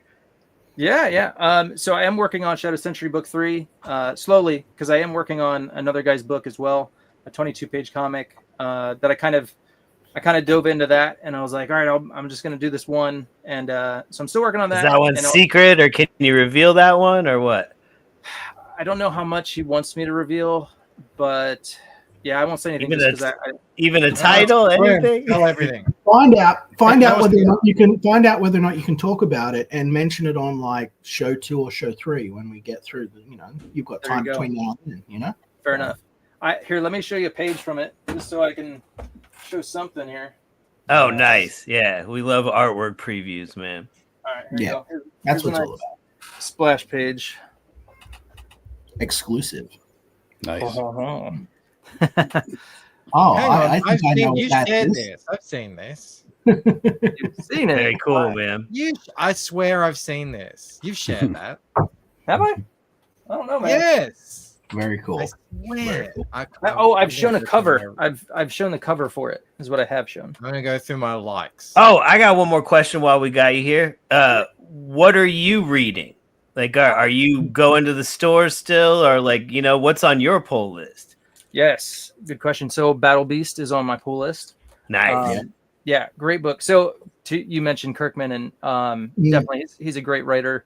So, he keeps things very simple, and then in that simple framework, you can kind of get explore different stuff. So much emotion and stuff, and it's what it is. It's because he's got simple humanizing ideas and concepts we can all relate to, or struggles we can relate to, similar to the work you have done. All the stuff you've got there is struggles that people can relate to, but he boils them down to just what can fit in the palm of your hand, right?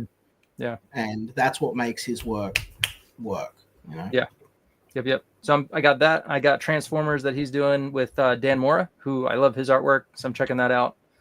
What else? I got Ant Wars. What else? What's Ant Wars? What's Ant Wars? I haven't even heard of Ant Wars. Ant Wars. Wars Book about ants fighting each other. What is it? Kind of. It's like a Honey I Shrunk the Kids meets like I don't know, like ants. And it's like the whole like insect world. Yeah, anthropomorphized. There's a fantastic YouTube channel with this guy who builds these enormous room-sized ant farms, and then they go to war, and he documents the whole thing like a David Attenborough. It's fascinating. Remember, way back in the day, Odie was huge on ants, and he got me into ants. Right, I used to show it off on my stream from time to time. Show exactly what you're talking about, Bancroft. And ever since then, I've wanted to do like an anthropomorphized manga about like ants and termites because they have a really interesting relationship with one another. Sort of talking about like war and struggle and everything. I've got too much on my plate to do it, but it's so interesting. Like ants take slaves. They have all this crazy behavior if you really look into them. Like, and you think their brain's the size of a fucking micron, but they can do all this crazy advanced stuff. It's a miracle. Sounds cool. I'm gonna have to take a look at it. Yeah, check it out. What was that, Michael? Who's publishing it? Image. Their stuff is really good at the moment. It's crazy. Yeah. Rook Exodus. I think Michael, it was a short that you posted on your YouTube that kind of got Rook Exodus on my radar. Mm-hmm. So I've been collecting that. Issue 7 just came out. I got that. And then I think I only got to issue 4. I've got to once I get the book I'm working on out now, I'm jumping right back into reading more of these sort of like image stuff, Ghost Machine, stuff like that. I miss doing it. Yeah. So yeah, lots of Kirkman stuff in my. Bug Wars. It's called Bug Wars, right? Bug Wars. Thank you. Sorry. Yeah. That's it. Yeah. Okay, I found it, man. This does look cool. Yeah. I'm looking up Ant Wars is bringing up a 2000 AD book. It's like, no, that can't be it. My bad. Cross reference with Image. I got this Bug Wars. Yeah, this does look cool, guys. Cool. Yeah. Do you still draw inspiration from new stuff that you read, or do you feel like you're trying to just have your own voice and not, reference anything that's on the newsstand right now? That's a hard battle for me, only because I am so 90s. So, like, and with Shadow Sentry, I can't deviate from that look. So, in my spare time, I'll try and like kind of do less 90s and just do like work on my outlines, work on my holding lines, and forget about all the cross hatching and stuff, which is hard for me. But so with the stuff I read now, it's like, how can I try and incorporate some of these things into what I do? And, how can I draw my pages faster? How can I, all that kind of stuff. So Yeah, it's a tough because I feel like I still haven't found my voice yet as far as my art. Yeah, goes. I think there's something in there, man. I think that you just haven't found it yet. But I like when I was looking through your work, I was like, you've got something, Eric. Like there's something there, and you'll hit big when you hit that mine. Just keep. Well, when you get to his newer art stuff, if you haven't seen it, Liam, I've seen how good really, his recent stuff is. Like really good. I remember that page. I can't remember. It was in like it was like a Japanese clan sort of thing. Is there something like that in the book, Eric? I don't know if I'm getting it wrong, but there was a scene with a. I don't. All I'm saying is the inking in it was just sublime. It was. But here's the thing: look, beautiful art's going to get people to look at what you've got. Yeah. But there are a bazillion artists that are really fucking good, way better. What you need is that core story that says what you want to say, that speaks to you as a storyteller, and fundamentally resonates with an audience. You know, like was incredible when I saw this. So you've got the power to make people look at what you're doing. Now you've just got to pull off something that people want to keep coming back to. That's the trick. Yeah. Sorry, go ahead. I was just going to ask, do you know if this piece will grace the cover of a Youngblood issue anytime in the future? Or? I don't know. So, as Rob said, it'd come out probably next year, which, again, he said it would come out this year. So I'm kind of holding him to it, but we'll see. He said there's other things that will come out from Youngblood. I don't know. We'll see. Was that one of your favorite series from the 90s? Actually, no. It was Wildcats. It was Cyberforce, Deathblow. Deathblow was cool looking. Yeah. I mean, not, no. Do you ever do that flip on your style? Like the Deathblow Jim Lee flip, where it's like half Frank Miller, half something crazy? Yes. Yeah. So actually, let me see if I can find it, but I'm working on, so one of my favorite books is Beowulf. Okay. Beowulf is fantastic. That's excellent. So I'm kind of working on, like, in my spare time, doing some Beowulf work, kind of adapting it, and doing like heavy blacks and all that kind of stuff. So yeah, look at that. That's dope. Yeah, cool. Yeah. So I like the insets, man. It's storytelling, and then you've got it's framed well. You're coming in off his back to a big visual of the guy on the horse. Very good. Well done. Yeah. So that's a pet project, passion project there. Bill says he agrees with you, Eric. Youngblood blows. So it's probably my Youngblood is great. Youngblood is great, and it's incredible that he's going to get his work on the cover, and it's all awesome, and that's how we treat each other in a professional space. And he won the contest. He won the contest. It'll appear when it appears, and we're all very grateful for that opportunity. That's how it's handled. Well, the IP is not in Rob's hands anymore, right? Like, there's a company that he's working for to put these issues out. Is that this arrangement now? It's a good question. I don't know. Yeah, I thought he sold it. We're fully confident in their ability to run things and do things, and when your comic's out, and I'll buy it. Because he's been selling issues on Whatnot for quite some time as well. So I thought it was his, but I could be wrong. Right. Yeah. Yeah, you never know the exact details of the rights agreements and blah blah blah. Yeah. It can get exactly. We don't know, and it's not our business. And the people that are in charge are going to handle that, and we're just going to enjoy the books they put out. Amen. Well, hopefully they notice though your cover and decide, let's get that thing on there. It's a great cover. You scroll through it, won a contest.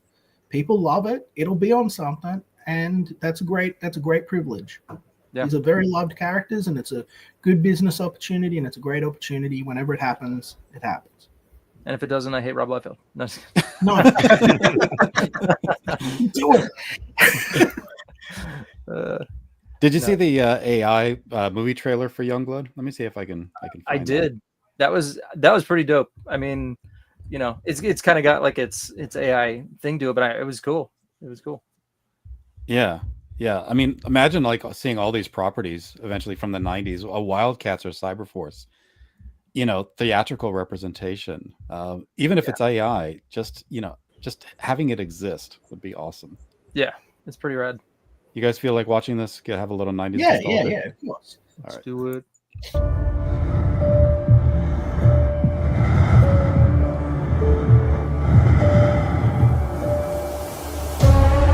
Shaft and the recon team have been neutralized by Cybernet. He's the only one that survived. Initiate Operation Youngblood.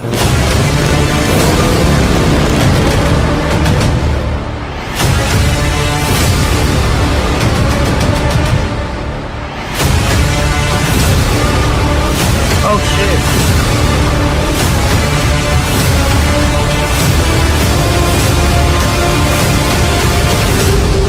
When we land, unleash hell.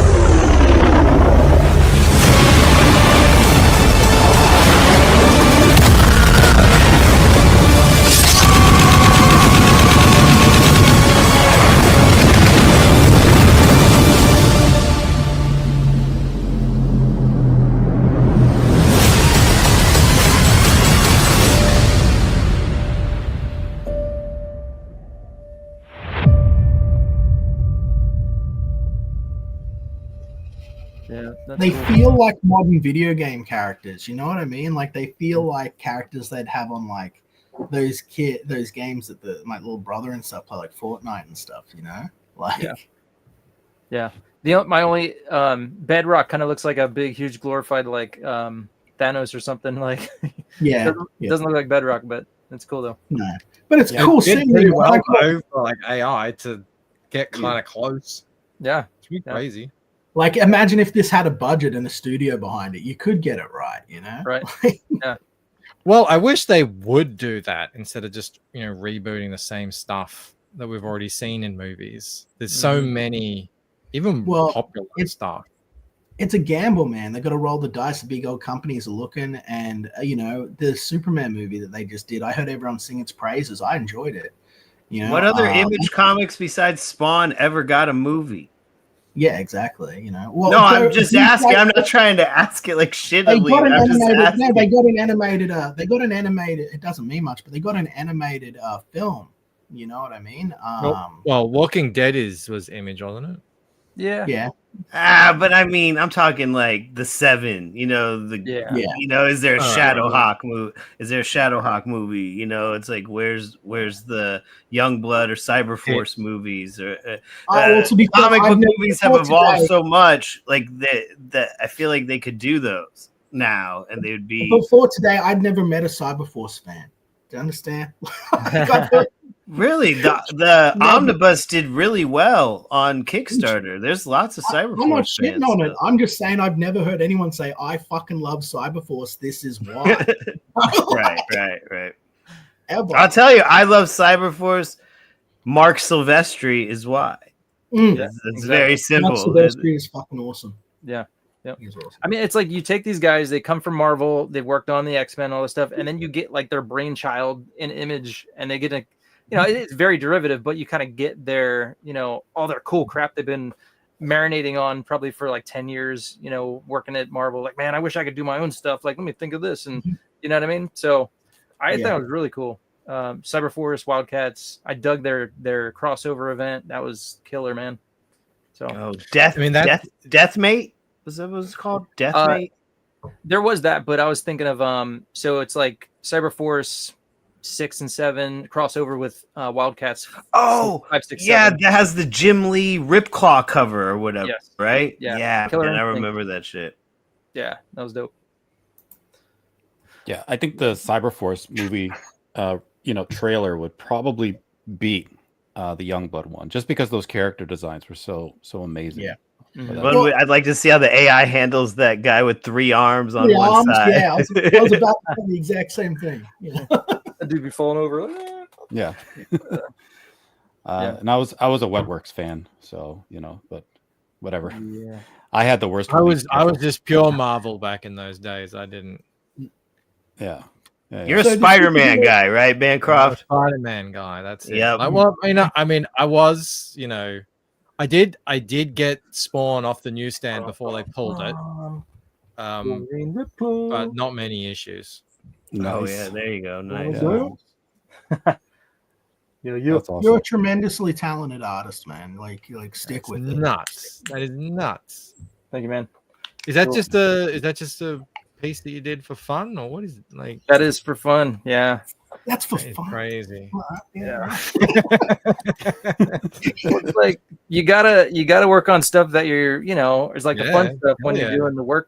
It's like you gotta keep yourself, in it. So, are you still on the con circuit at all, or do you do specific shows every year, or what's your con life looking like? Yeah, so it went from like once a month to now I'm doing WonderCon in Anaheim, San Diego Comic-Con, and then maybe like a small one here or there. But yeah, I stopped doing LA Con. I stopped. Okay. I stopped doing a lot of them just because, man, you make some money, but then it's like, oh, they want you to put a down payment on the next show, and it's like, okay, well, there goes all my money. So it's just really hard to justify it. And like, okay, I walked away with $500. Like, do you do commissions when you're at the shows, or just sell your book? No, I do both. But the commissions are kind of like, you don't know if you're going to get them or not. People come at the show, and so you can't count on it necessarily. But I do commissions. Yeah. So what's the craziest request you've gotten for a commission in recent memory? Craziest. Or anything story worthy or whatever. Man, I can't think of any cool stories right now. But you get people that want you to draw them as a character or something, and then it's like, oh, okay, I had one. It was Wolverine with behind him was Cara Dune, and then like on a Darth Vader cover, because that's like all I had. I had a Darth Vader sketch cover. I'm like, well, so I drew a little Darth Vader helmet on the bottom, like they just kicked his ass. But it was it was Cara Dune. Oh, and then I think because Cara Dune was his wife's favorite, and he liked Wolverine. You get just mashup, man. Just throw them all in. So are majority of those commissions on those sketch covers? A lot of them, yeah, I'd say. Yeah. Are those pretty popular nowadays? I think so.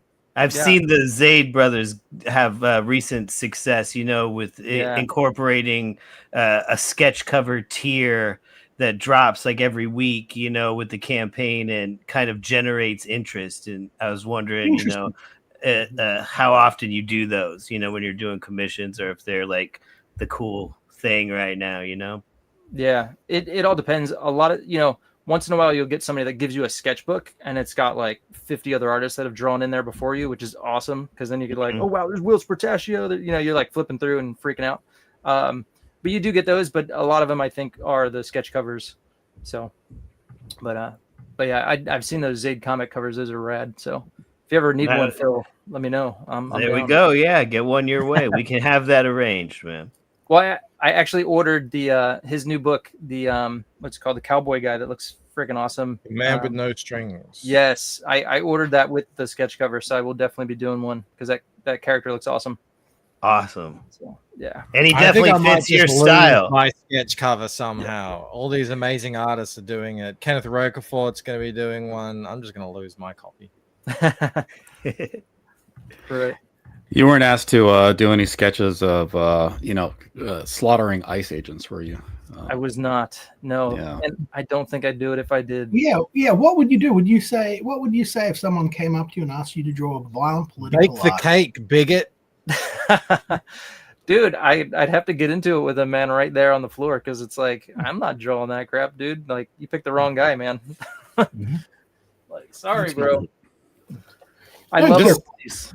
Give me more police. It harms the character, right? Like, just to even have that out there, and he's working on an absolute Batman annual.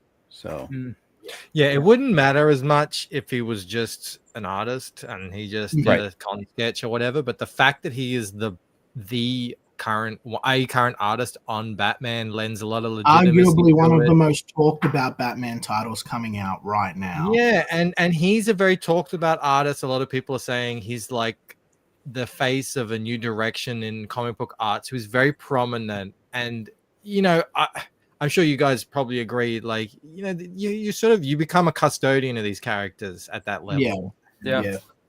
But I mean, use them willy-nilly. The art itself, I think, we should embrace free expression, right? Like, anyone should be able to draw basically whatever they want within reason. But the problem is not the art, or even the fact that this man drew this. The problem is how divisive America and modern politics has become, and how much humanity we have forgotten. Like, this is a statement meant to elicit an aggressive or angry response from other people.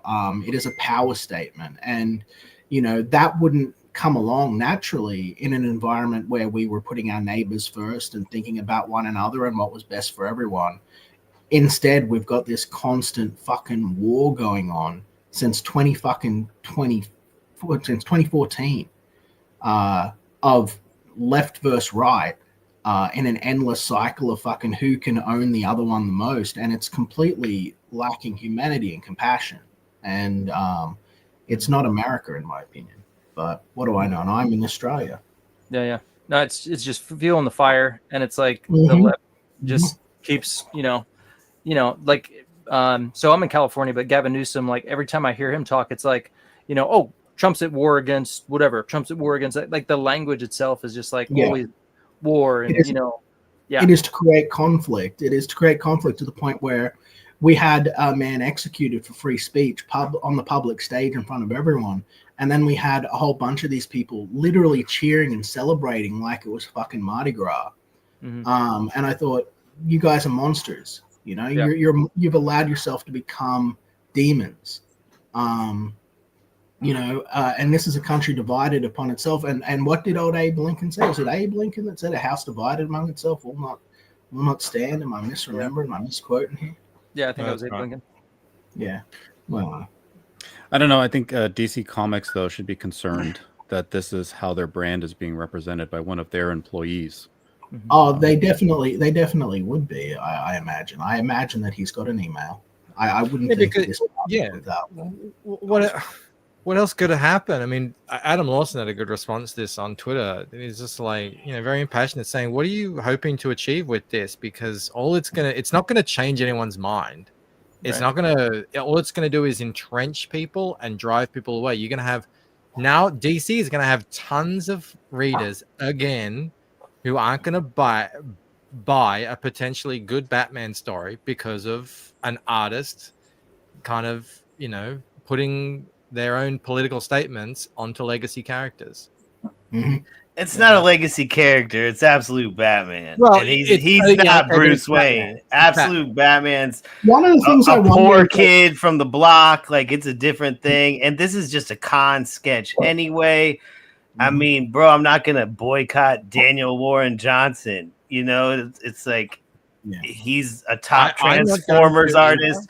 I'm kind of more of like separate the art from the artist and not like this tweet and retweet it. You know what I'm saying? It's not like, oh, let's throw the brakes on everything. Batman's putting an ice agent in a sleeper hold. These are the same times where like all those fucking dude bro AI Batman videos are out being like, I hate rioters and shit. It's like, it is what it is, man. It's just, you can't let Daniel Warren Johnson's politics even affect you. It's like you only let them. I don't know.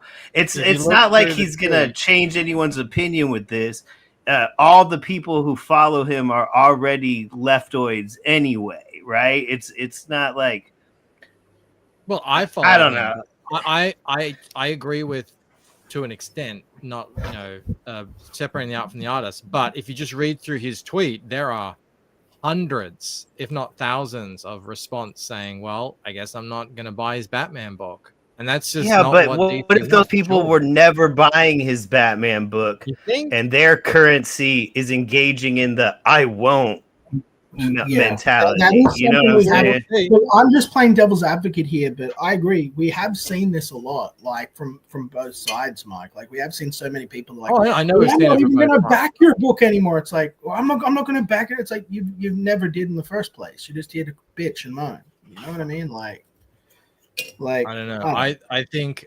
I mean, I don't know. And like for every one of these, it'll like spawn like 5 cool different ones. Like, did you see some of those ones Canales was posting with the guy who stabbed the girl on the subway getting choked, or an Antifa protester getting choked out? I mean, it's like he put up one of those and got 5 other ones in return. You know what I'm saying? His opinion just has to exist you know what I'm saying? It's like I don't. I'm against the censorship or the canceling kind of mentality our side has taken lately. You know, like, oh, let's call people's jobs and let's fuck with shit now. You know, like that becoming the evil we started fighting against, like, doesn't sit right with me. You know what I'm saying? It's just a drawing. But no, I hear what you're saying, and I agree. If he wasn't the Batman artist, it would just be a drawing.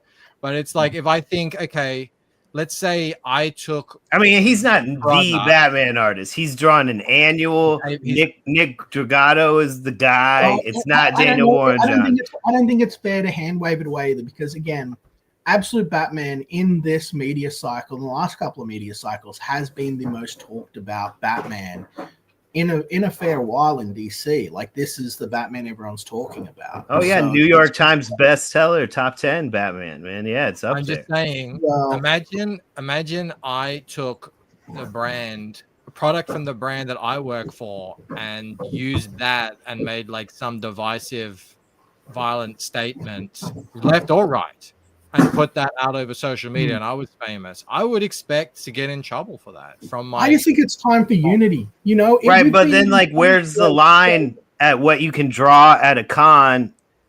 You know, because, like, what if that's not even reflective of his opinion? He just got that commission. Like, where is the line drawn on what you are allowed to draw and not? Yeah, I agree, and I think that might be part of the trap. You know what I mean? Like, part of this might be, hey, look at this, and then you can say, well, it was a convention. I didn't even want to do it, and then everyone talks about it. This, like, I don't even know who to trust and believe in this whole crazy upside down yellow journalist world, because, like, nothing feels honest. Nothing feels like us coming together to do anything. Everything feels divisive and conflict orientated, and it just, you know, I don't know.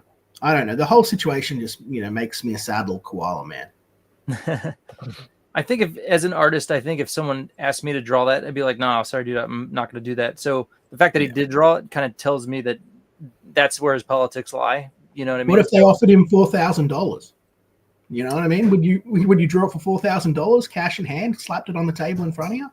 Well, if so, that's a lot of money, bro. $4,000. That is a lot of money. My question is, did he probably posted this on his account, right?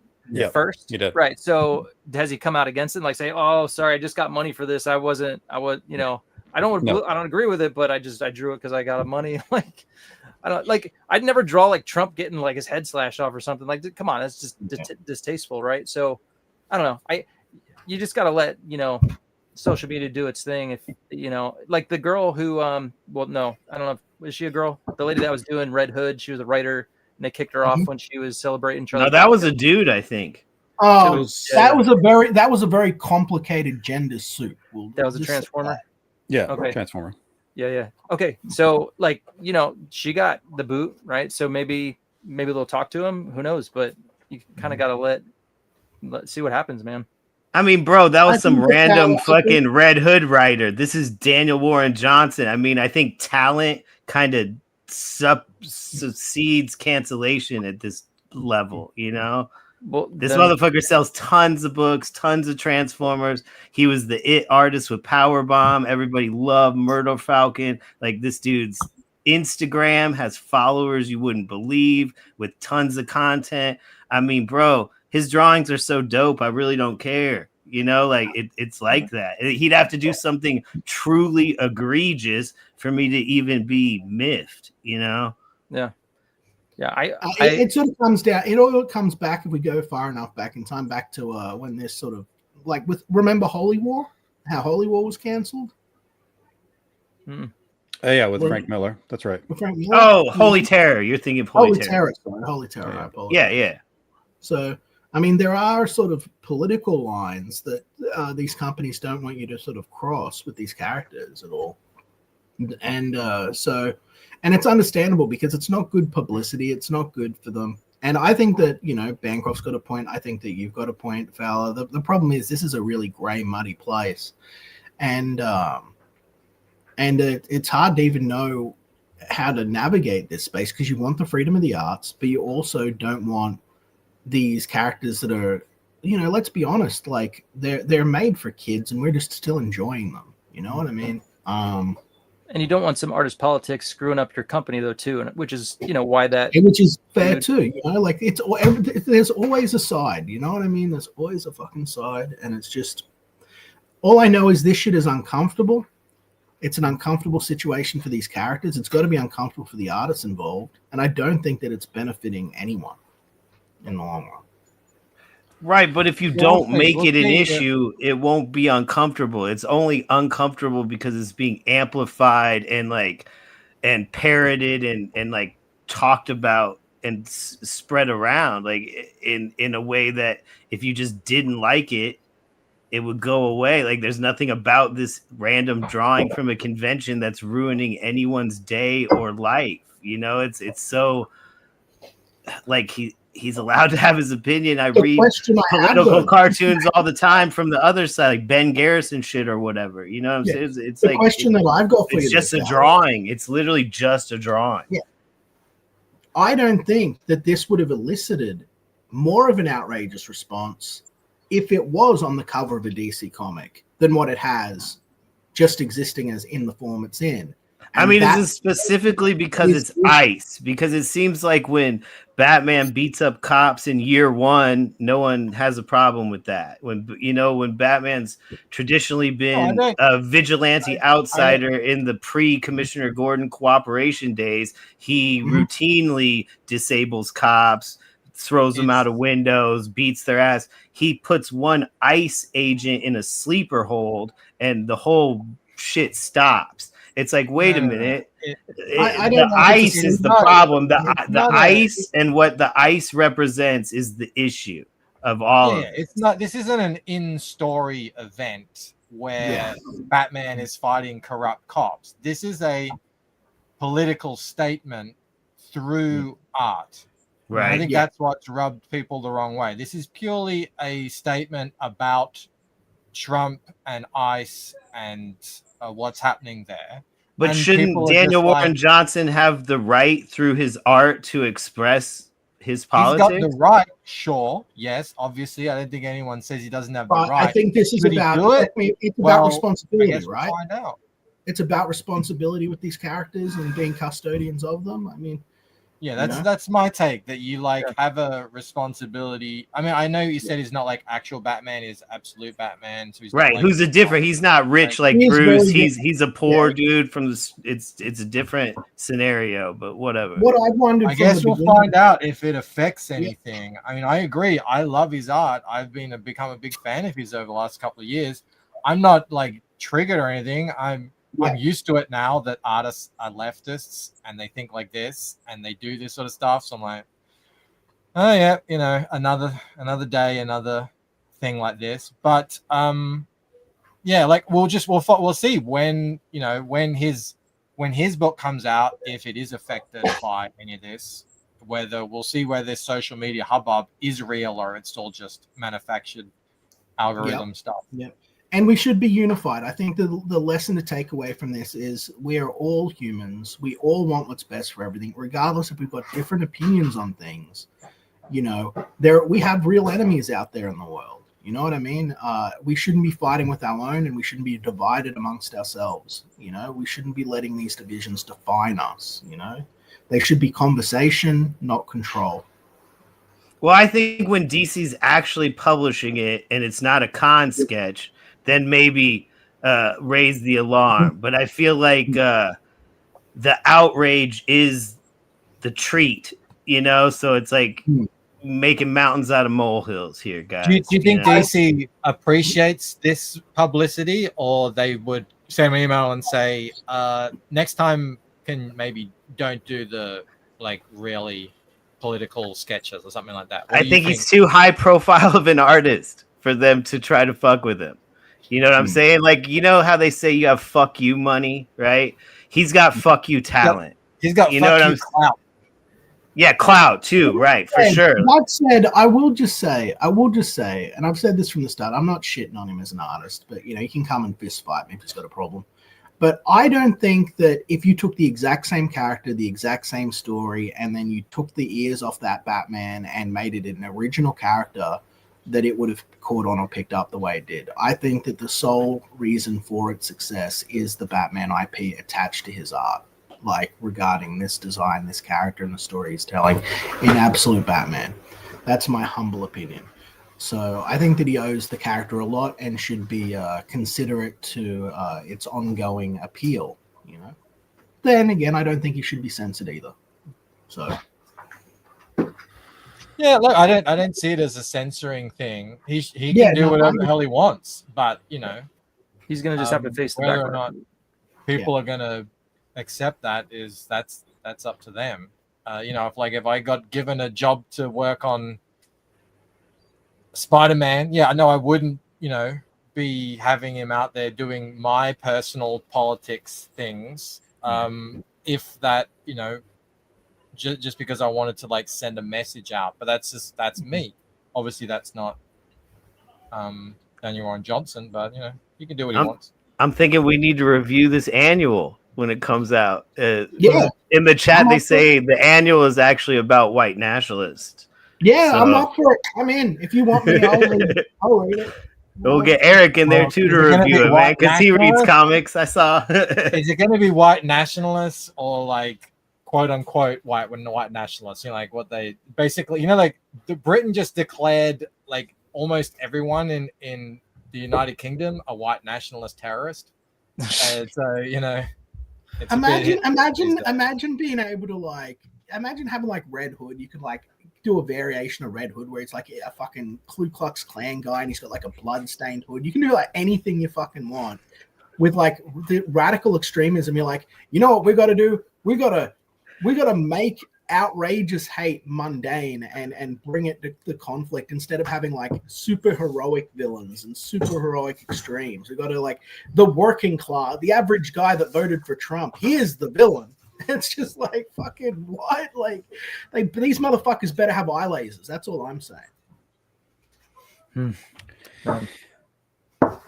Yeah, well, I'm just tired of politics in my comics, period. But yeah, whatever. So when is the collected edition? You said early next year you're expecting it, but the print files are at Rippasend? Yes. Yep. Mm-hmm. So yeah, but I don't have an exact date yet. But we're working on it, and I don't think it'd be any later than beginning of next year. Cool. Has that process been fairly smooth so far? It has, yeah. Mm-hmm. Yep. Feel free not to answer, but by working with Rippasend, did you have to give up any of your intellectual property rights on your IP to sign on and have them do your printing and distribution, or do you fully own all your characters and all your stuff still? I own everything still. Yep. Mm-hmm. Cool. Well, yeah, we'll look forward to that, and we definitely need to follow up to do the second issue, and yeah, maybe we'll review the Absolute Batman annual. If you feel like, yeah, dude, I'm down. Dude, get me a pirated issue because I ain't spending money on it. That's all I gotta say. I ain't buying it. I can easily believe me. Well read will give all the pirated issues to everyone. Even if it's just photographs, we'll get it. It'll have like glare over it, and there's websites like dedicated to digitally, you know, hosting copies of mainstream books that come out. So like. A lot of stuff is out there. I'm sure you know all the sites well read. I do. All the sites, even the non-comic book ones. Such sites to show you. Yeah. Mike, tell us about the Lucent Fractured Mind and your The Lucent campaign. Fractured Mind is my prequel comic to my main series, where we delve into the dream of Ella and get to know exactly a little bit why she is the way she is and unpack that fractured mind, as it were. I'm currently finishing up the colors on it. Hopefully be done in the next month, and it will be shipping out in around December. I'm shooting for. And I'll let How long you been doing your pre-orders for? How long your pre-orders been up? It started in July, I think. In July, yeah. So it's been a few months now. 4 months, 3 months. What's that? So 16,000 in 3 months, 17,000. That's not bad. Yeah, pretty. You know, it's all right. It's all right. Could be better. Could have another one. We'll see. Maybe get it to 321. Yeah. But you can get the comic. There's two variants. There's this ash can that you're seeing there, which is the ash can of my trading cards, because you know trading cards are quite small. and have a little mini comic on the back. Well, I thought, it'd be cool, blow them up a little bit, ash can size, you can see the art a bit better, put it all into a book, and have a little collector's item there. You can get that. There's t-shirts. There's obviously the previous 2 books in softcover and hardcover form as well. Check it all out at thelucentcomic.com. Cool. I'll tell you what, putting mini comics, little mini comics on the back of your trading cards, that's a fucking cool idea. It might be cool to do like a panel on the back of each card. You have 9. You do that like someone mentioned that as well. I thought that would be a cool idea too. That'd be cool, yeah. And I was worried that it'd be too small, but it wasn't at all. You can still. Oh, really? That's what I was worried about too. Yeah. I was worried. Would you be able to show us one on live by chance? Or? Yeah. Let me see if I can grab one. Sorry if I'm derailing the stream here. No worries. I'm always interested in this kind of stuff production. I might fully rip off Bancroft and do little mini comic cards if it looks fucking cool. Why not? You guys continue on. I'll have to find them. Yeah. Fowler, tell us about your website and Tiger Blue. All right. I forgot I have a website. Retro Graphic Books LLC. It's got my shop. You can get original art there, comics, stuff like that. Anything from my past 4 books, I think any overstock is available. Some stuff is sold out. Something's sold out. Just email me. I might be able to find it. Dude, what's Blue Balls? I know all of these other books. What's Blue Balls? I've never heard of it. Blue Balls was Roach Balls and Tiger Blue crossover Christmas special, and it's an action-packed holiday special with Sully from Rich Ayala's comic book Roach Balls and Tiger Blue. He fell off the plane. Is he still around? No, he's well into production of Roach Balls 2, and you can read everything he does on his Patreon, I believe. Has all his comics on it, so check him out. I haven't seen him like retweeted or anything. I see him more on Instagram. Okay. There's that card, by the way. So let me blow you up. Character on the front. So I did 11 of these. So there's 11 different little comic pages, and you can actually read it. It's the same size as a normal thing. It's just small, but you can. Yeah, you've got like 4 panels essentially there. You got 2 wide panels. And that's doable. Yeah, that's cool. I was surprised. I was worried, but no, I think it's like I've never seen that before. I didn't want to just do the sort of standard, stats and stuff. Stat block, dude, like, that's cool. Like, congrats, really and thank you for taking a chance and trying something, so the rest of us we can learn. You walk, so we can learn how to run. That's a thick card too. What kind of stock are you doing? That's the thickest you can do. It's we use GSM. Yeah. So it's 400 GSM. Wow. I think the only cards I've found that are thicker are Ethan's, but very, very slightly. These are like I've collected pretty much everyone's like cards, and this is the thickest I can get. I don't know where Ethan gets his from, but they're like maybe like 450 grams or something. I don't know what it is in pounds, but they came out well. Nice, good. That was cool. And then Eric, I've already shown your Ripascend page, but you've also got your own website. So, yes. Do you sell books here, or this is where you're accepting commissions? All of it. Yep. Got my store link on there, so you can buy prints, original art, the Shadow Sentry books, and all the different kind of trading cards, all the merch. In the middle there, it says the menu. You can check out the menu, and that kind of I did a breakdown of just everything that I've done through all the campaigns. And there's a lot, so you can check that out, download it, and just kind of view it like a menu and see like, all right, what kind of stuff you got. And so I do, every now and then I'll do like a blog. It has a gallery for my DeviantArt page, all that good stuff, commissions. Price breakdown. It's a lot of content on this page. Oh, you got a absolute Batman here too. Who's he choking out? Who's the shovel buried in? He's killed some MS. Who did he just kill there with his shovel? His axe. Yeah. Sorry. His ex. Yeah. Yeah, you can't see, but if you remove the X, it's got Antifa on its chest. You know. No, there's a guy with an Uzi there. Must Yeah, be that's a insane, Kansas City youth. Yeah. Yeah. My goodness. Do you like the absolute Batman? Well, so funny we're talking about it. I just got the collected edition of the first volume. Mhm. I got the first issue way back. I read it and I was like, all right, yeah, this is kind of cool, you know. And then so I'm like, I'm just gonna wait till the collected edition came out. I just got it, read it. Yeah, I like the direction. He's like huge. He's, you know, like, yeah, he's got a cool girth to him that the other, you know, Bruce Wayne didn't have. I like it. It's kind of totally different. So it's all right. Yep. I know it's quite divisive. People either love it or they hate it. You know, just the kind of general look of it. Mm-hmm. Yeah, it's kind of got. I kind of liken his artwork to almost like Tim Sale meets like manga or something. I like that they're trying something different. You know what I mean? Like that's the thing. Like I feel like everyone's trying to be like Jim Lee. Like, and this isn't a passive aggressive shot at you. That's not taking a passive aggressive shot at you. I'm not. I'm just saying that I feel like so many people in the fucking industry right now trying to be Jim Lee and ape this one style. And I like with Absolute Batman, it's fresh and new in its appearance and its depiction of the world and everything like that.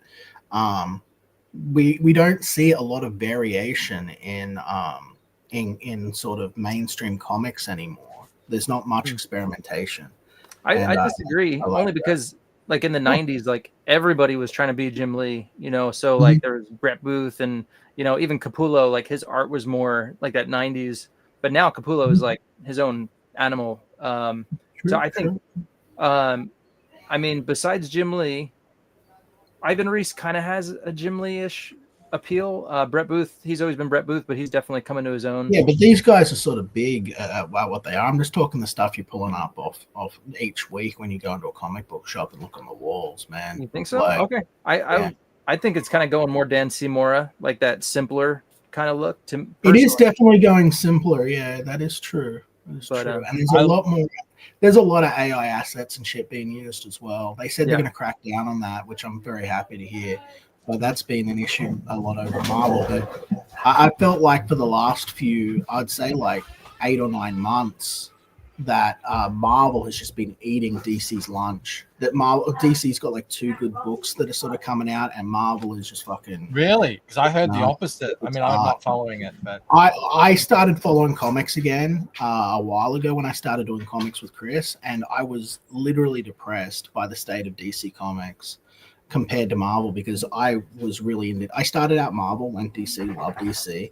And then when I went back to comics, I went back to DC, and I'm like, there's nothing here. And if you look over at Marvel, they're doing some good stuff. But case in point, the Absolute Batman series was something that I liked the look of, because it was different to everything else. So I sort of know this guy based on his style, and just with a glance, I think that's good.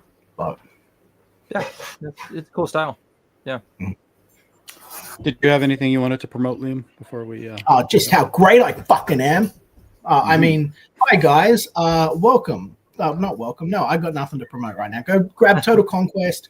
I haven't bothered to market or put any real effort into it. So when you get it, it's going to be a rare book because not many people bought it. It's on Indiegogo. Total Conquest. It's just sort of like an update on what's been going on for the last year. I've got stuff that's going to be coming out. Go subscribe to my channel. I'm just happy to be here talking comics. That's what it's all about. So thank you for having me. Cool. Yeah, we'll try to get the second review for Shadow Sentry soon, and we'll follow up again and talk more controversy with Eric in the comic scene. He's such a controversial, divisive figure here, Eric. Yeah. You know, it's a firebrand. Sorry about that. Yeah, maybe you'll do a Charlie Kirk sketch for us that we can, all debate. There you go. There you go. Well, but it'd be nice. It'd be kind to him. So there would be nothing to talk about. It's going to trigger somebody. So, Right. Yeah, that's true. On the internet, that's all that counts. Yeah. All right, everybody. Thanks for joining. Thank you to the panel. Thank you, Mike, guys. Liam, Thank you. Valor, and Later. Eric, of course. Thanks for tearing my book apart. Appreciate it. Anytime. Have a good night, everybody.